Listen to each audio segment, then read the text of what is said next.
Helping Hands, a memoir by Bryson Hendricks. Prologue. The only time machine currently existing is the time machine of antiques. Such objects can instantly transport us back to yesteryear. A bucket of cold water being thrown on me is the exact feeling I had when looking through the glass display case in an antiques shop at a collection of Matchbox cars. Two blue vinyl cases side by side, both filled to the brim with vintage Matchbox cars as I remembered them in my youth. The lighter blue individual storage crates were tucked inside the blue vinyl carrying cases. What a find! The time machine immediately took me back to hot summers beneath the sycamore tree at the Dawkins' house. After lunch, I'd carry over our backup play, my two blue vinyl cases filled to the brim with Matchbox cars. It was a daily tradition for the kids on my block to meet under the tree and choose our cars. Kneeling in the dirt, I set the carrying cases down, opened the boxes, took out my favorite white car, and looked up at the rest of the kids. Someone shouted, "First." Someone else shouted, "Second." Another kid shouted, "Third." Down the line until everyone knew the pecking order of picking cars from the case. There were so many cars, we each ended up with 2 or 3 to play with. Before long, I got to know everyone's favorite, and of course, there was a disappointed sigh from someone if they got too far down the pecking order and their favorite car was already picked. Pushing dirt around with our cars, we made roads and hollered at each other when someone was off the road. People said they had houses to go to. I could hear the noise of children making car sounds as we pushed the cars around in the dirt beneath the sycamore. Just then, Amy asked me, "Do you see something you'd like?" With a smile, I said, "There's something I have to have." She returned the smile. When checking out with the antiques dealer, I interpreted Amy's little smirk as, "What are you going to do with that? A grown man of nearly 60? As we drove away, Amy asked the pointed question, "What are you going to do with that?" I said, "I'm not sure." I told her about how I had received a similar collection. She asked me to explain. The time machine transported me back. Chapter 1. First Avenue. For as long as I can remember, my cousins Steve, Jeff, and Jill lived in the same apartment building as us at 414 First Avenue. Time spent with them was terrific since we were also great friends. Predictably, at least one of them showed up to play, and at about age 4, that was particularly important to me. We went on amazing adventures, like walking 2 blocks to the convenience store with a note that Jill, the oldest, presented to the cashier so our mothers, sitting back in the kitchen, could enjoy their cigarettes. A bounty awaited at this adventure's end. We'd be bringing home a 6-pack of Pepsi. We'd enjoy the 3 juicy seconds of fruit stripe gum flavor before the disappointment set in, and we were spitting it out still within sight of the neighborhood store. Jeff had liberated a Tootsie Roll or 2 while Steve and I stood in disbelief, and as half-assed lookouts. If Jill had seen him do it, she would have thrown a fit. He strategically timed his caper with the presentation of the note. The cashier unfolded the paper and read it, checking the handwriting carefully in her head's databank. After a quick look at proper Jill, the cashier reached behind her to grab 2 packs of cigarettes. That's when Jeff struck. Already down on the ground tying his shoe in the checkout aisle, he reached his hand into the open Tootsie Roll box on the bottom shelf of the candy display. His hand then retracted to his shoe tying as he palmed the treats. On the walk back, we sometimes talked about what we wanted to be when we grew up. Jill wanted to be an artist. No one argued about that. She always drew the best, most realistic pictures. Steve's dream was to be an astronaut. Jeff did not know. I had my life's work down to 2 things. I'd be an altar boy or a tree cutter downer. Before we knew it, we were stepping onto the front porch and walking in the house, now more thirsty than ever. We deposited the 6-pack on the kitchen table. Jill, with a little pucker on her lip as if someone had just blown smoke in her face, placed the brown paper bag holding the 2 packs of cigarettes close to her mother. Aunt Renee asked, "Did you get matches?" Jill replied, "No, you didn't tell us to." My aunt smiled and got up from her chair while opening the first of the identical packs of smokes. She pulled out 2, ignited the gas stove, turned her face to the side, and lit both cigs off the stove. She stood up straight and blew a large puff of smoke to the ceiling. Handing one of the lit cigarettes to my mom, Aunt Renee looked at us kids and said, "You guys can have a pop now." We all scrambled for a bottle and stood in line at the fridge for our turn at the magnetic bottle opener. Each one of us kids opened our pop and watched in fascination as the magnet grabbed the metal fridge door when the opener was placed back close to the door. We could have passed the opener around, but what fun would that be? A favorite mind-your-own-business saying in our family was, "Who? Who? The owl, the feather-assed bird." When I overheard my mother talking about a surprise visit, I asked who.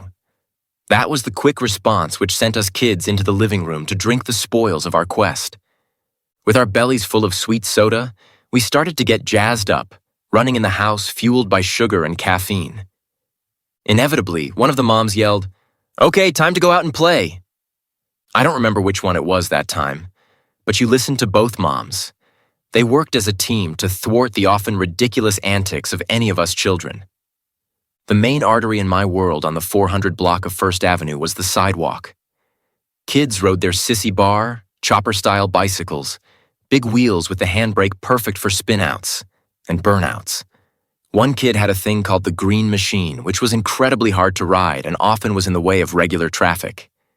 If you did not have a bike, you tried to get some kind of game together. Kickball, baseball, and maybe touch football by day. By night, guns. Guns was just hide and seek, with toy guns. We fired shots with a loud call of "pow, pow," often followed by a volley of "you missed," and a "no, I didn't," back and forth till someone yelled, "You're both out," which meant you both had to go to the front steps where the game began and wait till everyone else was found. The anticipation of the hiding and waiting to be found, and the finding provided the real excitement of the game. Let me run down the players on First Avenue. At the far corner, Stephen and Doug lived in the small green house. Their parents owned Ryan's Bakery, considered one of the best bakeries in town. Steve and Doug were absolute baseball nuts. Most wiffle ball games were initiated in their side yard, with Steve often calling the positions by the fielders of the Cubs baseball team of 1969. Knowing their stats, he argued about how great they were. I will always remember the exhilaration in his voice as he explained how the center fielder had caught a fly ball and threw a runner out at home plate. I smiled seeing his second chin shake with enthusiasm. Though Steve and Doug ate a lot of baked goods, they played full out. They were really good guys. An older teenage boy who never played with us lived in the next house from the corner. He often sat at the third house from the corner on the front porch with the oldest boy of the Blocks family. Their house was in terrible need of painting and renovation, the white paint constantly chipping off. The boys discussed the Cubs and listened to them on a handheld portable transistor radio. The Blocks' home was compact and housed perhaps 10 people, including the mother and father, and I believe maybe 8 kids or so, a great number of them anyway. The boy was weird because he was a teenager. The older boys never wanted to play with us younger kids, saying we were too young. All of his sisters were beautiful. I especially enjoyed Lori, who was a year or so older than I was. She played in any pickup wiffle ball game or kickball game. We welcomed her. She was so nice to everyone and played great sports. In the middle of the block stood Darren Dawkins's house. Darren had the biggest front yard, and it was often the meeting place for kickball and guns at night. We were, of course, allowed to stay out until the streetlights came on, a universal experience for American children of the 1970s. Darren often rubbed my cousin Jeff the wrong way, and a fight would ensue. Truth be told, Jeff frequently bullied Darren.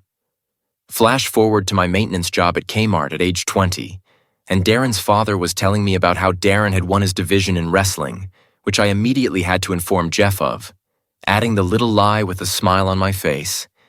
And he's looking to kick your ass. Next to Darren lived Jimmy McDunia. Jimmy wanted to be a cop very badly and was into all things related to the police and the television series Emergency. His parents were older and he was the youngest of his siblings, so we steered clear of that house. Then came the Furtados. They owned a filling station kind of behind and up the way a bit from the alley behind First Avenue, which became more of a repair shop. They had a really cool truck with a dinosaur symbol on the side, but I forgot which oil company it represented. A bunch of beautiful ladies lived there too. Next came the Molson house, directly next to ours. That's where I met Boxcar Willie, or some famous hobo, a king of the hobo type, right there at their house. I guess you have to have an in with the hobos to have them visit. They had a daughter, Shelley, who didn't come out often. Her hair was white as snow. She was about my age, but I did not see her at school.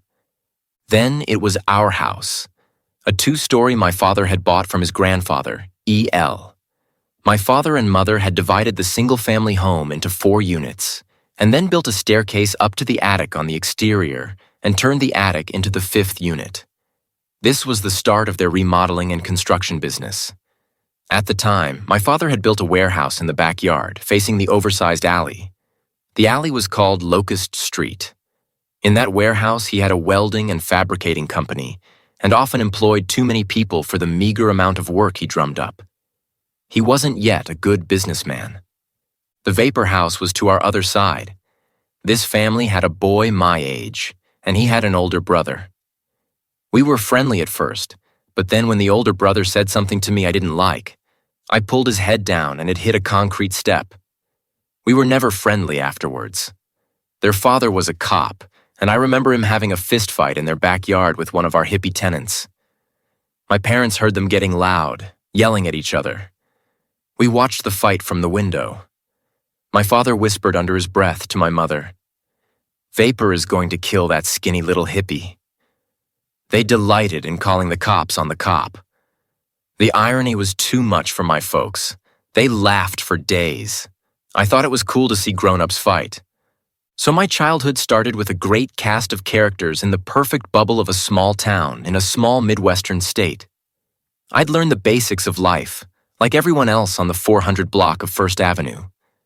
A special gift awaited me which no one foresaw, nor what impact it would make, for better or for worse, in my life. I was about to receive that gift. My cousins and younger brother often snuck into the shop to use the 2 come-alongs, winches mainly employed for lifting motors and other heavy items, as swings. We'd come out filthy after playing in there, so it was hard to do anything in the shop without getting caught. The dirt gave us away. I realized it was best to admit I was in there instead of lying about it, having learned that the dirt was a smoking gun. My cousin Jeff never learned how to do this and would tell a story about how he got the same oily dirt on him from somewhere else. My mother and father were in their early 20s during this time. Everyone called my mother Susan by the name Susie, and my father Bryson by the nickname Bry. They were both bundles of energy, constantly doing something. Mom worked around the house, cleaning, painting, or trying to fix something, and there was plenty to do with 5 apartments in the tall white house.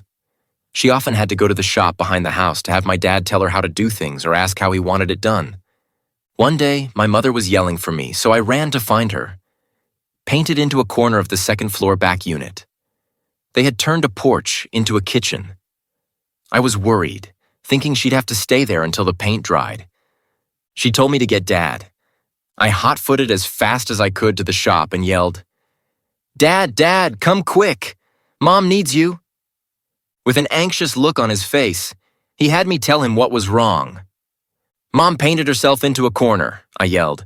"You have to come save her." He and the men working all laughed aloud. My father said, "I'm coming." But he was not moving amazingly fast. In the middle of the backyard, he could hear my mom cussing as he approached. They both did that a lot. Fudge was a common call for help in my house.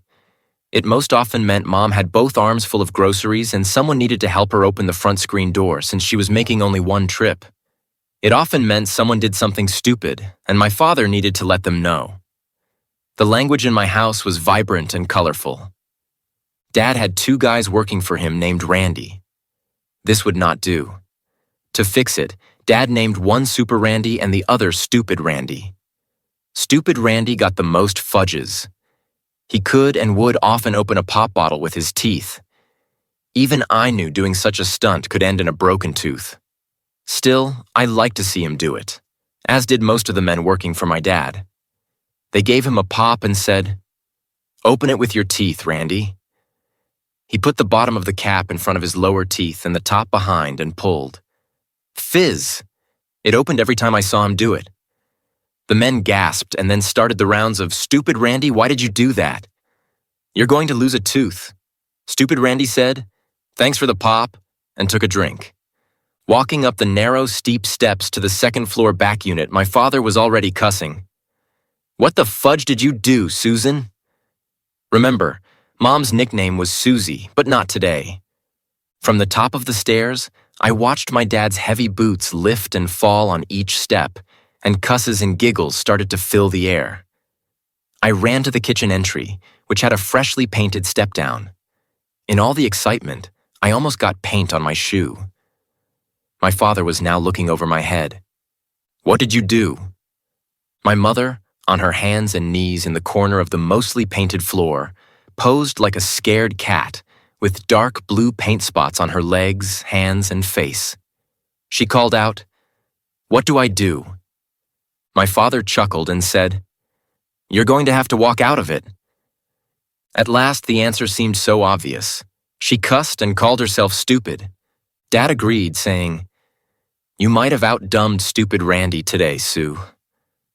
Mom rose to her feet and, with the paint bucket in one hand and a brush in the other, began gingerly stepping across the slippery paint.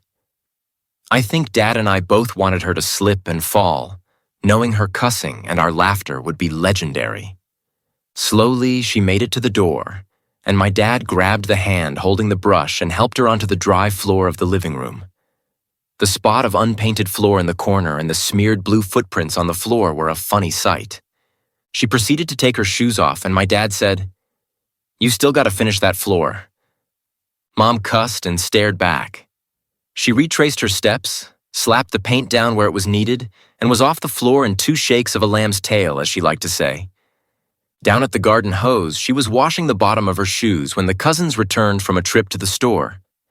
My Aunt Renee, Mom's older sister, realized what had happened. She grinned and said, "I don't see anything." "I'm not saying anything." My father, standing next to my mother, declared, "She painted herself into a corner again." By this time, everyone was laughing, including my mother, while cleaning her shoes and admitting how dumb she was. My cousin Jeff announced they had bought corn on the cob at the store and we were going to have it for dinner. Being from Iowa, home of some of the best sweet corn in the world, we licked our lips in envy. As soon as the cousins helped load in their groceries, they came down, and we were out to play again. Chapter 2. The Centurion. Now, we've all seen The Wizard of Oz and are remarkably familiar with the Wicked Witch of the West riding her bicycle down the road with a scowl on her face.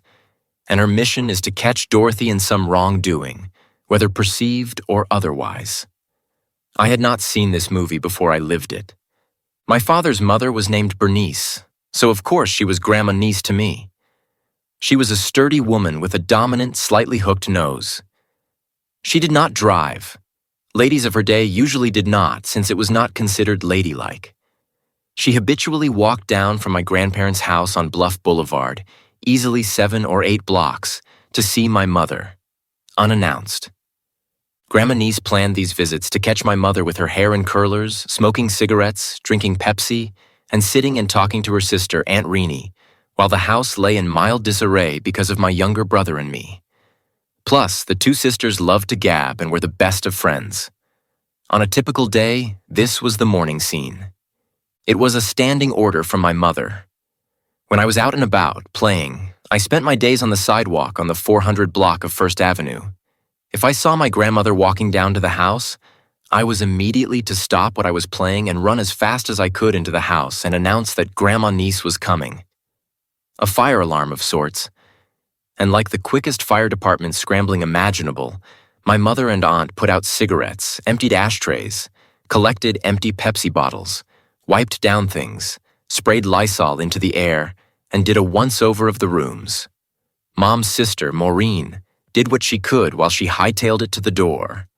This move of Aunt Renee reaching the door was timed so she could act as though she was leaving, and catching my grandmother on the front porch gave my mother the last few seconds she needed to tidy up and make the place as presentable as possible. I'd stand there watching the spectacle. I found it amazing to see the two women move so quickly and be so frightened of another person. I thought all adults were created equal. That was very well the case, but Mom was afraid of Grandma Niece. And that was that.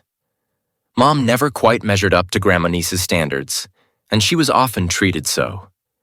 Grandma Niece was formidable. She was righteous and good, and she probably did not do anything wrong ever, which, in her opinion, included relaxing. Idle hands being the devil's playground and all. She was the classic busybody, always with an opinion and informing us of it whether we wanted to hear it or not. Simple and to the point, she brushed by Aunt Renee with a small nicety and entered the living room of the front apartment, the one we often stayed in since it had 2 basement bedrooms which were cool and comfortable in the summer and warm and cozy in the winter.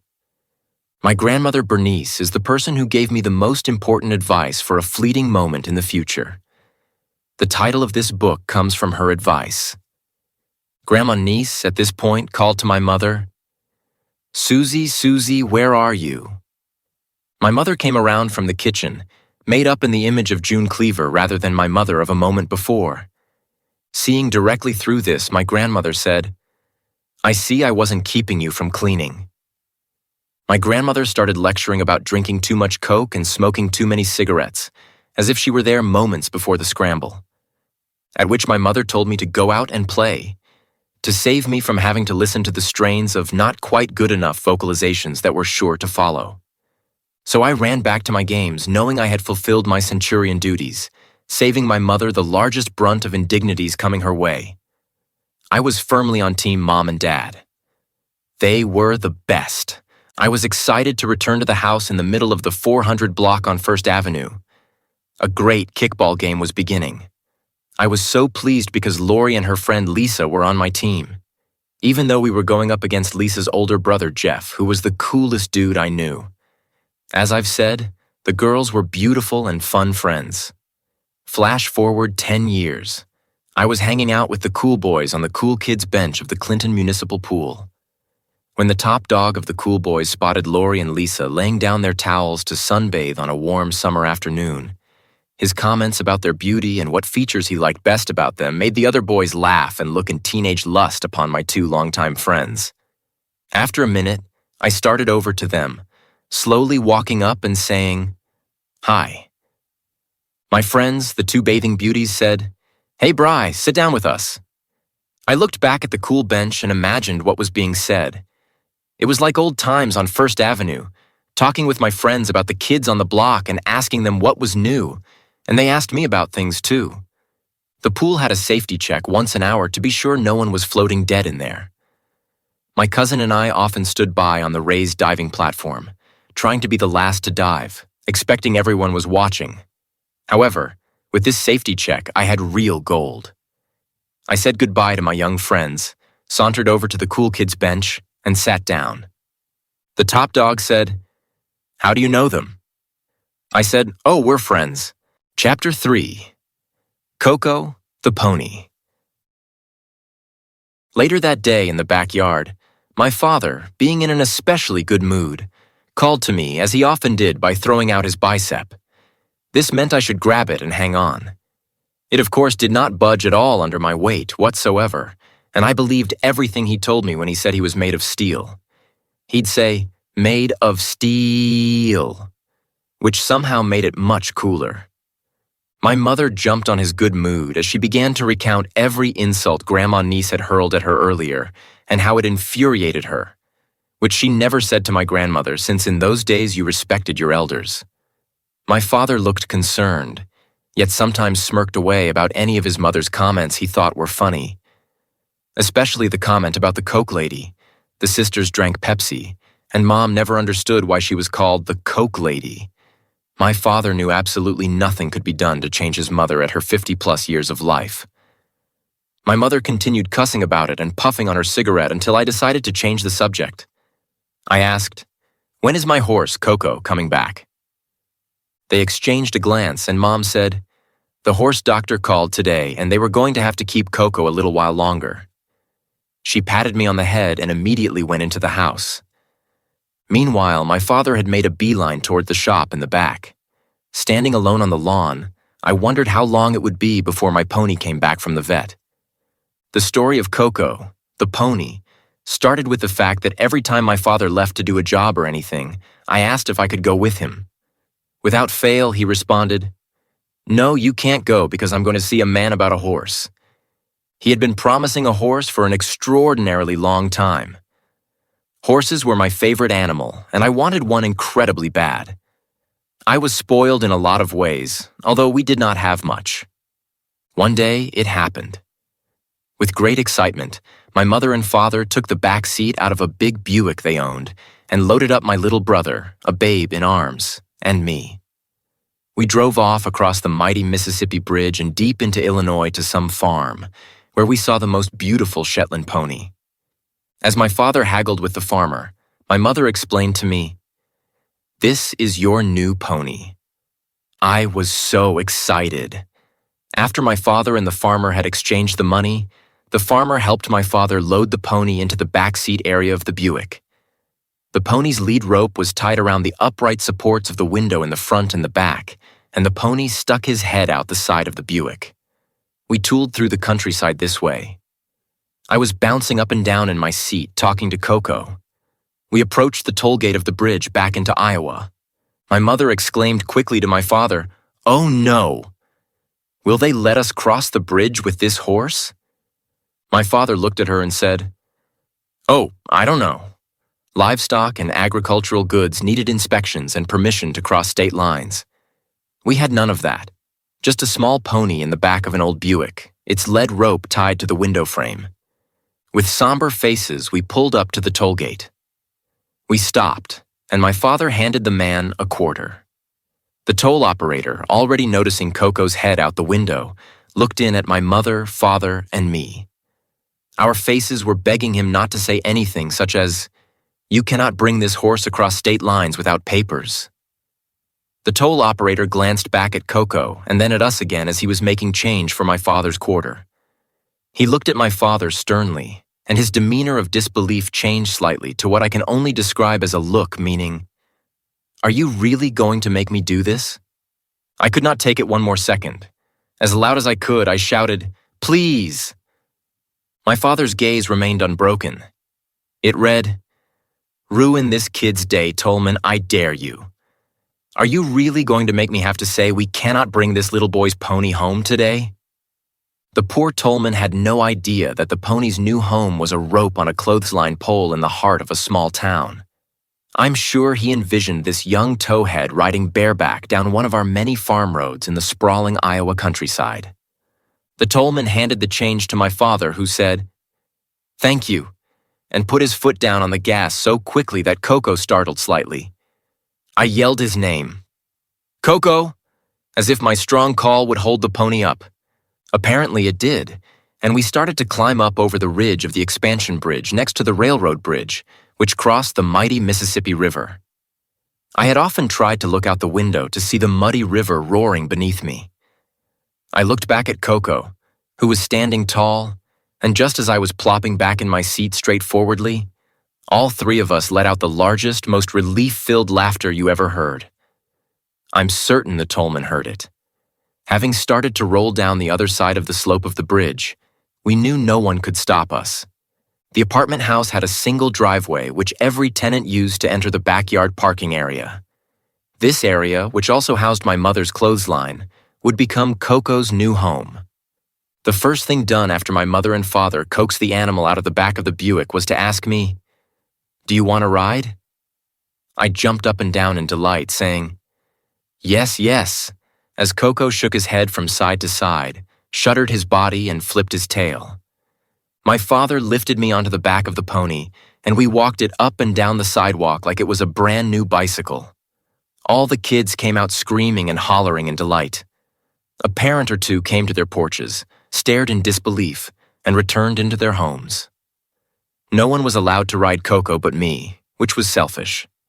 That suited me fine. Coco and I got along very well. Every day I went to the backyard and brought him a carrot or simply talked to him. Sometimes I was put on top of him and allowed to walk him around the neighborhood or backyard. The trips soon were restricted only to the backyard. I later became aware that the neighbors had complained about a farm animal in the residential neighborhood, and my folks had gotten letters to remove the animal. So one time after a particularly rainy day, Coco disappeared, and I was told he had caught a cold in the rain and was at the vet. This facade about my pony being housed at the vet went on until perhaps I was about 12, and finally realized my pony was gone forever. I'd have to say that from age 5 to 12, I often thought of the pony and asked about it, and I heard the same story. Later, when I was perhaps 28 and with children of my own, around the kitchen table at my parents' home, I asked again about Coco after my folks had consumed a drink or two. Mom reiterated the same lies she'd told me years ago. She had just called, and Coco was doing a bit better. He might be home any day now. My father and she burst out laughing. Finally, they told me the truth. By this time, I already knew. The neighbors had complained so much about the spoiled kid with the little pony that my parents received letters saying they were going to be charged a fee each day if they did not remove the animal, so of course they sold it. Then they reminded me how I had forgotten about Coco. This was somewhat true. I was easily distracted at that age. Chapter 4. Operation Ginger Ale. On the 3rd floor, our apartment door entered directly into a kitchen. It had the old-fashioned pull handle to release the latch-style refrigerator and freezer all in one. Mom was constantly fighting with the freezer to defrost it. She'd hold the flip-up door down and throw pans full of hot water into it while trying to collect the overspill in buckets on the floor. It was a messy job. This occurred once a week since the refrigerator was old. A certain amount of cussing went on during this procedure. My father had entered the apartment and was watching in amazement. He said, "Sue, can you get me a Pepsi?" She replied, "You see, I'm busy." "Just get me a Pepsi," Dad said again. She reached down and pulled out a Pepsi, handing it to my father, who looked down incredulously at the soda. He had watched her get the Pepsi, so he knew she didn't open it. The pull tab across the top, which in those days used to separate completely from the can, was pulled up. This was the exact same kind of pop-top stepped on by Jimmy Buffett, the pop-top from his 1977 Margaritaville song. We often made chains out of them by looping them around to the ring, which is where we pulled the rest of the sharp metal away from the can. It was a step up. Before the pop-top came around, you needed a metal bottle opener which had a triangular end which punctured the top of a can. You'd make a small hole on one side and push the opener all the way down on the other side to give yourself a big spot to sip from. These new pop-tops were a bit more friendly to someone who didn't normally carry around an extra tool just to open a soda. Unfortunately, they became garbage strewn everywhere. The ring had been pulled back on the top of my dad's Pepsi, but the tab had not been pulled away. My father mentioned this to my mother, who said, "I didn't do it." He replied, "I saw you and I know you didn't do it." "I'm saying, who did it?" She said, "I have no idea." My father pulled the tab away, took a sip of the Pepsi, and announced it was flat. My mother asked what she was expected to do about it. She was still busy trying to defrost this cheap refrigerator that needs the freezer section defrosted once a week. She went into a rant about it. My father headed into the living room to turn on the nightly news and drink his soda. As we all slept, sometime early in the morning, a noise awoke my mother and father.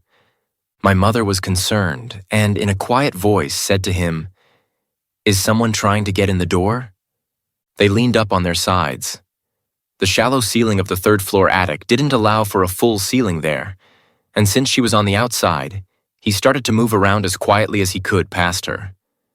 They heard the noise again, a metallic sound, as if you were trying to engage in something which was not fully cooperating, or it had not engaged as it was supposed to.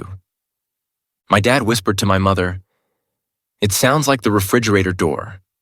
There it went again, and the door to the refrigerator must have opened, lighting up the kitchen. At this time, they both quietly got up and started creeping through the living room to catch whoever was in the kitchen at midnight, snacking. As they approached the big step down from the living room to the kitchen was merely an additional porch they had converted into a kitchen and bath. There stood my younger brother, Billy. We had nicknamed him Boo, which stood for boo-hoo. He was a colicky child and was often crying. The folks had made up a song they'd sing to keep him awake in the car if they were close to the house, or if he was trying to take a nap too late in the afternoon. We'd sing this song, "Let's have a party, Boo is sleeping, let's have a party, Boo is sleeping."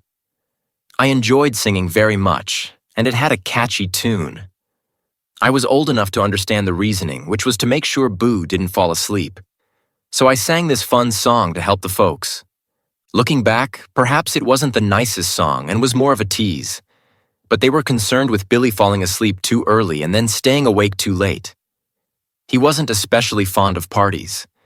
We only had birthday parties, and that was about it in our youth. The song, "Let's have a party, Boo is sleeping, let's have a party, Boo is sleeping," is one I still like to sing. We sang it over and over, as many times as it took to wake him up from his slumber. His eyes would suddenly open and he'd look around, thinking there was going to be a party. We smirked at each other. I guess it was my first big inside joke with adults, and I enjoyed it. I often remembered it and sang it to him later, years down the road, if only to annoy him. This evening, Billy stood there, cold soda in one hand, with his feeble kid's finger trying to snap open the ring of the pop top. Like the refrigerator door, the attempt to open it was met with success due only to his perseverance and knowing the delicious soda was on the other side of this terribly tall door for a boy that small. So he popped and popped and popped again until, with the fizz sound of the soda can opening, his eyes bulged with delight, and Billy knew only seconds away was the delicious taste of a ginger ale. That was the good stuff. My father also bought a less expensive brand. I don't recall the occasion for having that ginger ale in the house. Boo turned the can and drank from the side closest to him. The little hole spilled the sweet liquid across the top of the lid, half into his mouth and half on the side of his cheek. He took a big sip, held the can at a right angle to himself, and wiped his cheek from the bottom of his face to his mouth in a fluid motion befitting any seasoned adult. As he went for his second sip, my mother cried out, "Boo, what are you doing?" He shook with fear as he looked up over his shoulder and saw them. Apparently, what irritated him most was that he dropped the can onto the floor. He quickly scooped up the can of ginger ale, holding it upright again. He stared up at them and launched into some fantastic fib, which was his strong suit. He could make up a story on the spot and look at you with the most believable eyes, convincing you his story was true. I flash back to the many times we went to visit Grandmother Hazel, my mother's mother. Boo would go over to Grandmother and start telling her a story. My grandmother would exclaim, "Tell me what happened then," while casting a glance at my mother, who was nodding, knowing it was some made-up story he came up with off the top of his head. Back in the moment, my mother cut him off mid-story. My dad was roaring with laughter by then, saying, "That's why the sodas are flat." Mother grabbed the can and went to pour it out, at which point my father stopped her, saying, "Why would you waste a good soda?" By this time, she directed her attention to cleaning the ginger ale off the floor and wiping my brother's face. She pointed at the 2 steps up the living room, telling him to go to bed and that she'd be right there. True to his name, Boo started crying at the top of his lungs and ran towards the steps, which he often had to negotiate with hands on the step, throwing a leg over and disappearing through the doorway with a thunderous pitter-patter of little feet. The story became one of my parents' favorites to tell about my brother Billy. They often called the story Operation Ginger Ale. As far as I was concerned, it was not completely the best part. The best part of the story for a brother goes like this. In the machine shop behind the house, no bathroom facilities were installed yet. So if the men had to relieve themselves, they'd go behind a large green machine called a shear with an empty soda can and pee into it. The collected cans were constantly covered in big black flies. After some time, these cans would be policed up and thrown away. On one of the trips into the shop, when we were most likely using the come-alongs as Tarzan-style vines to swing around the shop or to raise ourselves up on the hook and lower ourselves back down again, my brother discovered a half-filled can behind the green metal shearing machine. Did he drink it? A black fly could have flown into his mouth. The terrible cry and look on his face said it all when he stumbled out from behind the machinery, spitting and coughing, eyes tearing up. Had he taken a sip of the old soda? Just then, Billy spit up a huge black fly. That was, of course, the part of the story I liked to tell as an older brother. I believed my parents didn't appreciate the tale.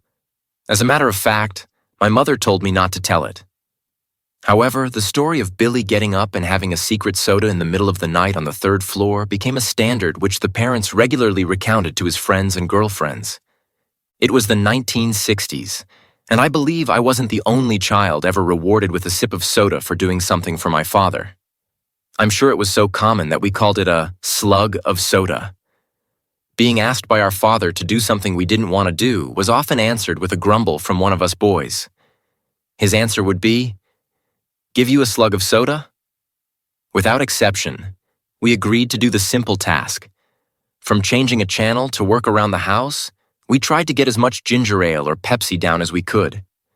We tilted our heads back and started guzzling because we knew when he reached the point he was going to allow, he'd grab the can and take it away from us. I never felt this reward system was any kind of neglect or wrongdoing. It was merely a controlled venture into the real world as opposed to a kid's limited world. Chapter 5. Mrs. Anderson's Home for Bad Boys.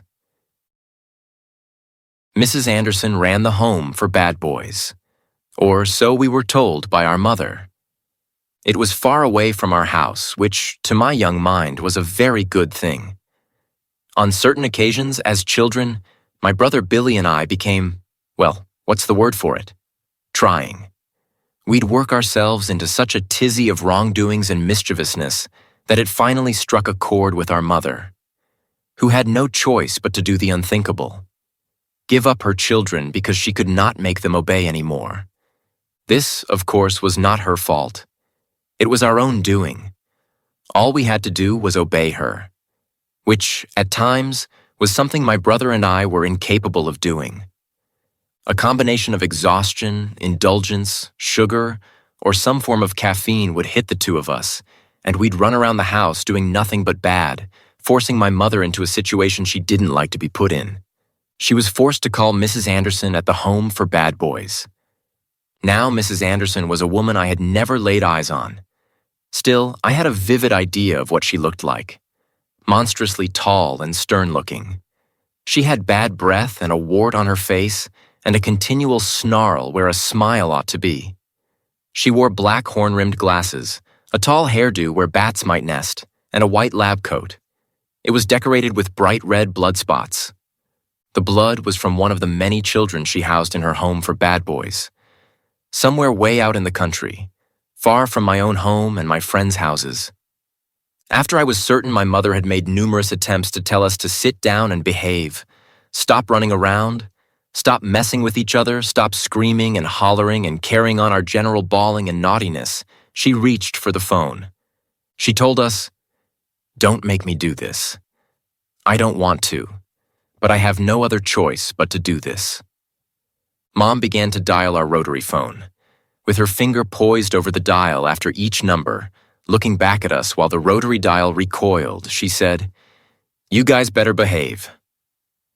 Midway through the rotations and the ringing noise the dial made on its return, my brother and I realized we were done for. She was calling Mrs. Anderson at the home for bad boys. Billy and I broke the silence, whining together. "No, no, no, Mom, don't call. Don't call." We knew who she was calling. She had done it before, and by the grace of God, somehow she had been able to reverse our sentence. This time it was different. We had been warned. As my brother and I begged with her to hang up, she began her phone conversation. "Hello? Yes, Mrs. Anderson. It's Susie Hendricks again." Yes, it's the boys again. Our gaze shifting from each other to our mother, we screamed, "Oh no, she's told her she's going to be coming for us." "Don't have her come for us, Mom." My mom started to cry, saying, Yes, I know I'm going to miss them so much." This made both my brother and me bawl when we realized we were never going to see our mother and father again. We'd have to spend the rest of our childhood in Mrs. Anderson's home for bad boys. The bawling started then, relentlessly. There was no pleading, really. It was just bawling. My brother was crying, tears running down his cheeks. So was I. We both threw our bodies against our mother's legs, screaming, "No, no, no," and bawling as hard as we could. Maybe if she saw how sorry we were, she'd get off the phone with Mrs. Anderson, and we could go on with our normal lives. That's all we wanted right then, our normal lives. We did not want this Mrs. Anderson character in our lives. We wanted to be good, and we promised how good we would be. But Mom seemed not to hear us. She went on with her phone conversation. Yes, I'll have all their things packed by the time you're here. I'll have them out on the front stoop ready to go. I'll put them out there now while I pack their bags. We couldn't misbehave. We had to be good. We insisted again we'd be good. We'd be good. But it seemed as though she wasn't listening. She said, "Thank you, Mrs. Anderson," on the telephone. Thank you again, and yes, I'm sorry I have to do this, I know. I will never see these boys again. I'm so sad about this, that they don't behave, and there's no way I can control them when they are so naughty. While we bawled and screamed and hollered, she nodded and listened on the phone intently to Mrs. Anderson's instructions about what was going to happen next. My brother and I pleaded and cried, and Mom continued to answer Mrs. Anderson in one-word sentences such as "oh" and "yes." Finally, "Understood. I'll have them out there soon." Oh no, our gooses were cooked. She hung up the phone and grabbed both of us by an arm and led us into the living room. My brother dropped to his knees, hoping to break her grip, but it didn't. She picked him up, and as she neared the front screen door, she lifted a leg like a martial arts expert and kicked the lever for the door with the tip of her shoe like some kung fu master. As she herded us out onto the front porch and the wide steps to the stoop on either side, she placed my dangling brother on one side of the stoop and said to him, "Don't move." The tone in which she said this made me realize we don't move, or we're going to die before we can even get to Mrs. Anderson's home for bad boys. She placed me on the other side and said, "I don't want to do this, but you guys have forced me." I looked into her eyes. She was correct. We were horrible and didn't deserve to live with our parents. I burst out crying, which only made my brother cry louder. The two of us sat there on the front stoop, bawling at the top of our lungs. The man mowing his yard across the street looked over. We were obviously louder than his mower. My mother turned and went back into the house, saying, "That's it. I'm getting your bags together." For some diabolical reason, the neighbor mowing his yard smiled at us. Did he not realize we were going away? We were sentenced. He'd never see us again. Pretty soon, the van from the home for bad boys would pull up. People would get out and take us away from our mother and father. They'd take us away from our cousins. They'd take us away from 414 First Avenue for good, to let us spend the rest of our days in Mrs. Anderson's home for bad boys. My brother and I were ready to sit there in full-blown bawl mode, crying our eyes out, until some of the neighbors or neighbor kids noticed. One of the neighbor kids rode his bicycle towards our house. My brother and I stopped crying for a brief period as the kid passed our house, looking at us curiously and wondering why we were sitting on the front porch stoop, bawling. After he passed, we began bawling again. Since our house was close to the end of the street, the kid turned around quickly and came our way. We stopped bawling again for a short time so as to not look like complete sissies. He passed us again. We hoped he had not heard our sobbing. Nothing could be worse than our friends never seeing us again and knowing we went out like some kind of crybabies. I never could judge time very well. At that age, it seemed like we'd get up in the morning and an entire lifetime could transpire before we even went to lunch. So I have no recollection whatsoever of how long we sat out on the stoop there at 414 First Avenue, waiting for our demise, to be taken off to some sort of torture camp. Soon after our regular sobbing had stopped, the front porch door opened and my mother stepped out. Billy and I sat in silence, watching her as she stated in a sad tone, "Boys, I wish you were good so I would not have to send you to Mrs. Anderson's home for bad boys." Boy, what a cue.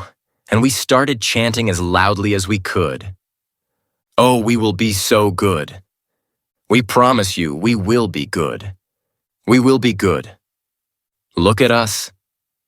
We're good." And then, our faces stained with the streaming tears that had washed over our dirty faces, we were good. We would have promised to be the goodest kids in the whole widest world. And we did. Slowly shaking her head, my mother said, "Well, I don't know. I'll have to call and see if they've left yet. I know it's far away and they'll have to prepare the van and everything. We will start again, and we promise we'll be so good." She said, "Okay, let me go in and see if I can catch her." My brother and I knew not to leave that stoop. We were told not to leave the stoop, and we were good kids now, so we were not leaving the stoop. We sat there and, through the screen, we could hear each step to the telephone. We heard the rotary dial spinning, our mother asking to speak to Mrs. Anderson. There was some confusion about whether or not she was still there. My brother and I looked at each other like we were so close to early release from the heinous crimes we had been tried and convicted for. Then, finally, after a short pause, my mother said, "Yes, Mrs. Anderson, Susie Hendricks again. I've talked to the boys, and they are going to be good." A long silence followed. We were anxious to hear Mrs. Anderson's response. This was because, at a certain point, as our mother had told us, she didn't have any control over this anymore. This was Mrs. Anderson's decision, and Mrs. Anderson could decide to come and get us, no matter what my mother wanted. Mom could not stop her from pulling up in the Home for Bad Boys van with those henchmen of hers and stealing us away from our mother and father, cousins, aunts, uncles, and friends in the neighborhood.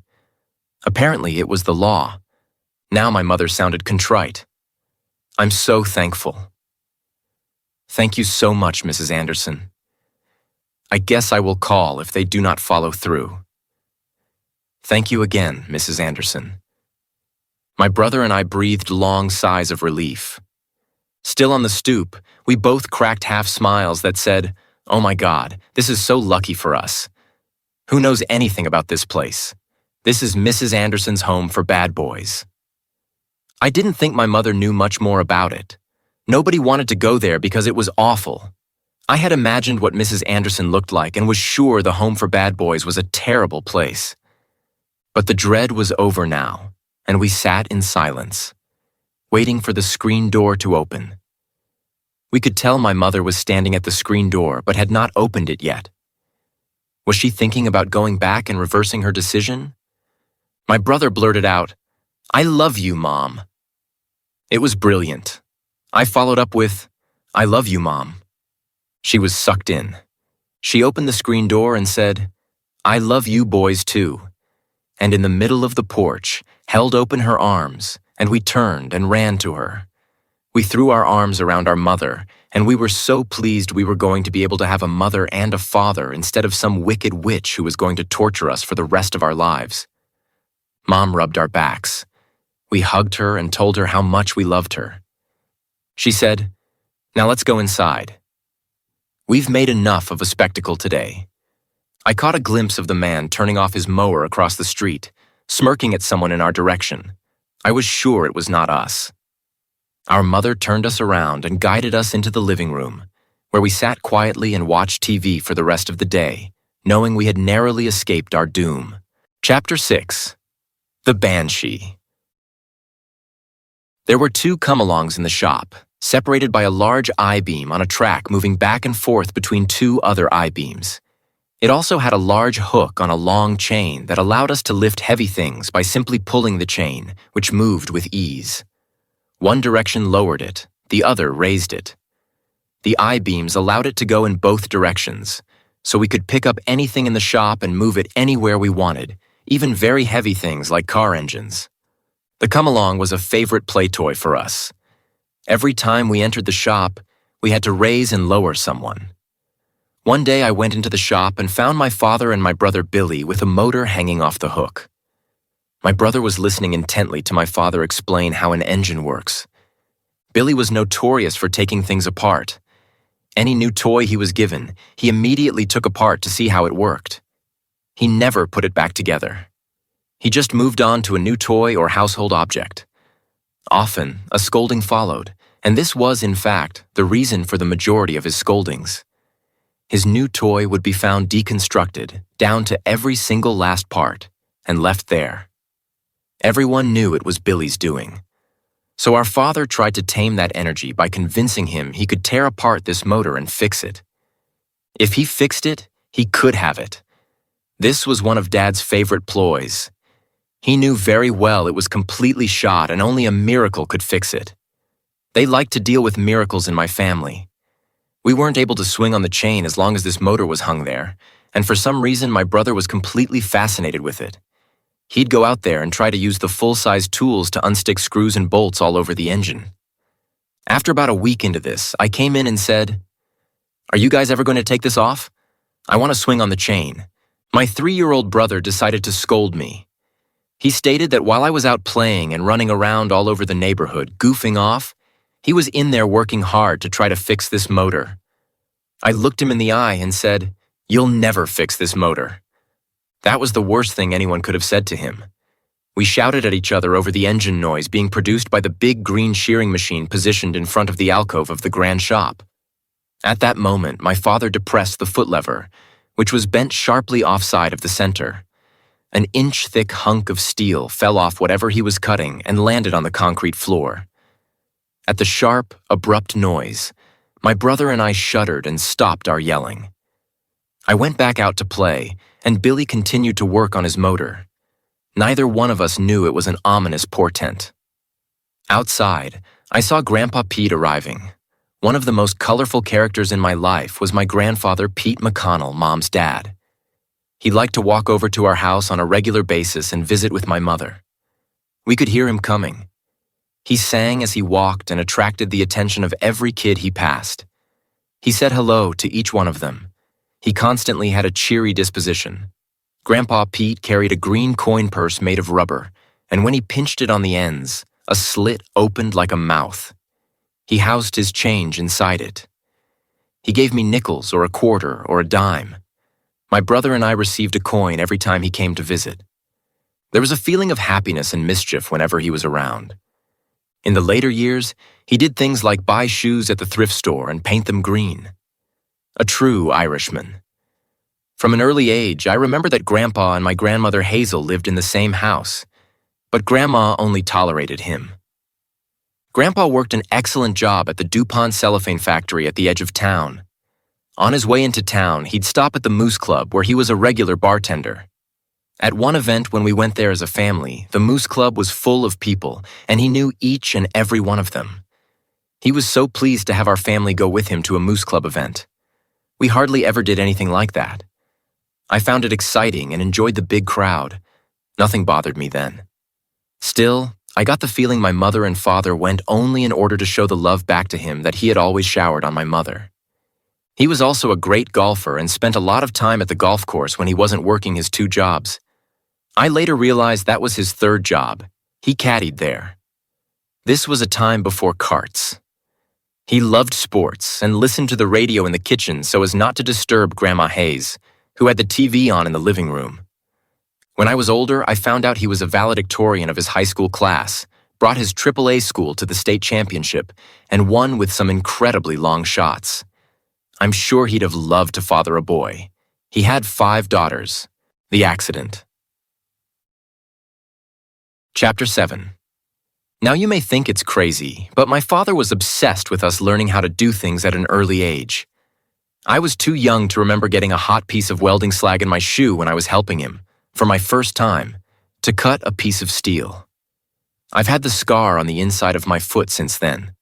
The scar is a small, round spot on the inside of the heel of my right foot. I had no socks on, and I wore those cheap shoes made to look like Converse. A hot piece of slag bounced off what we were cutting and fell into my shoe, in front of my mother, who was watching with the most concerned look on her face, wondering why her husband wanted her boys to be factory workers at 3 and 4 years old. Other than that incident, simple things happened which are bound to when you're around that much construction at an early age. I cut my pinky badly on the broken glass headlight of a truck parked over for repairs by the shop. Another time, my father's company was building a catwalk-style bridge over a waterway. Everyone remarked about my strength and they called me MASH, as in mashed potatoes or the masher. I do have big shoulders and strong arms. One particular time during the erection of the catwalks, my mother was busy painting with a red rust-preventive paint. It was obnoxiously smelly, even in the open air in a breezy field.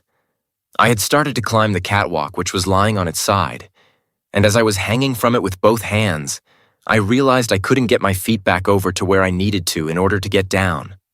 I looked over at my mother, busily painting, and thought to call out, but told myself, "No, I can fix this." I swung back and forth, making my grip on the piece of angle iron loose, until finally I fell on a backswing and was heading stomach first towards the ground. I put my hands in front of me to try to catch myself, but that didn't stop my forehead from cracking against the piece of angle iron lying on the ground, which of course was freshly painted. I stood up, staggering slightly. My mother had seen this action and said, "You've got paint on you." I watched her face change when she realized the paint was really blood, dripping onto my nose and mouth. I had busted a gash wide open on my forehead. She screamed as I backed up to find a place to sit. I was extremely woozy. That day was ruined by a trip to the hospital where I got several stitches across my forehead. I realized my parents were lying to the authorities as to how it had happened. Luckily, I had overheard them, and when the nurse asked me, I repeated their lie. Having no idea this was the kind of action which might take a child away from a parent, I had only one concern. I knew my father must be mad I wasn't able to hold on to the angle iron, and my mom was upset, which made my dad angrier. I had stopped his workday because I was playing and fell. I felt it best to go along with their story.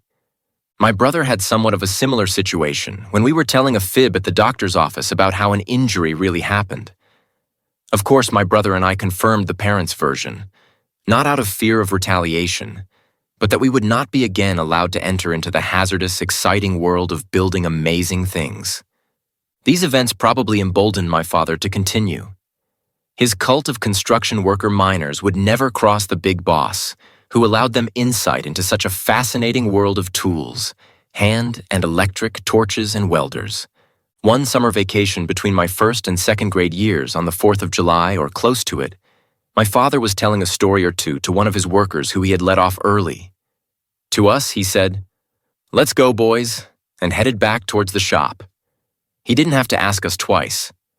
I dropped the potential fort board I was denailing to make it a usable piece of lumber.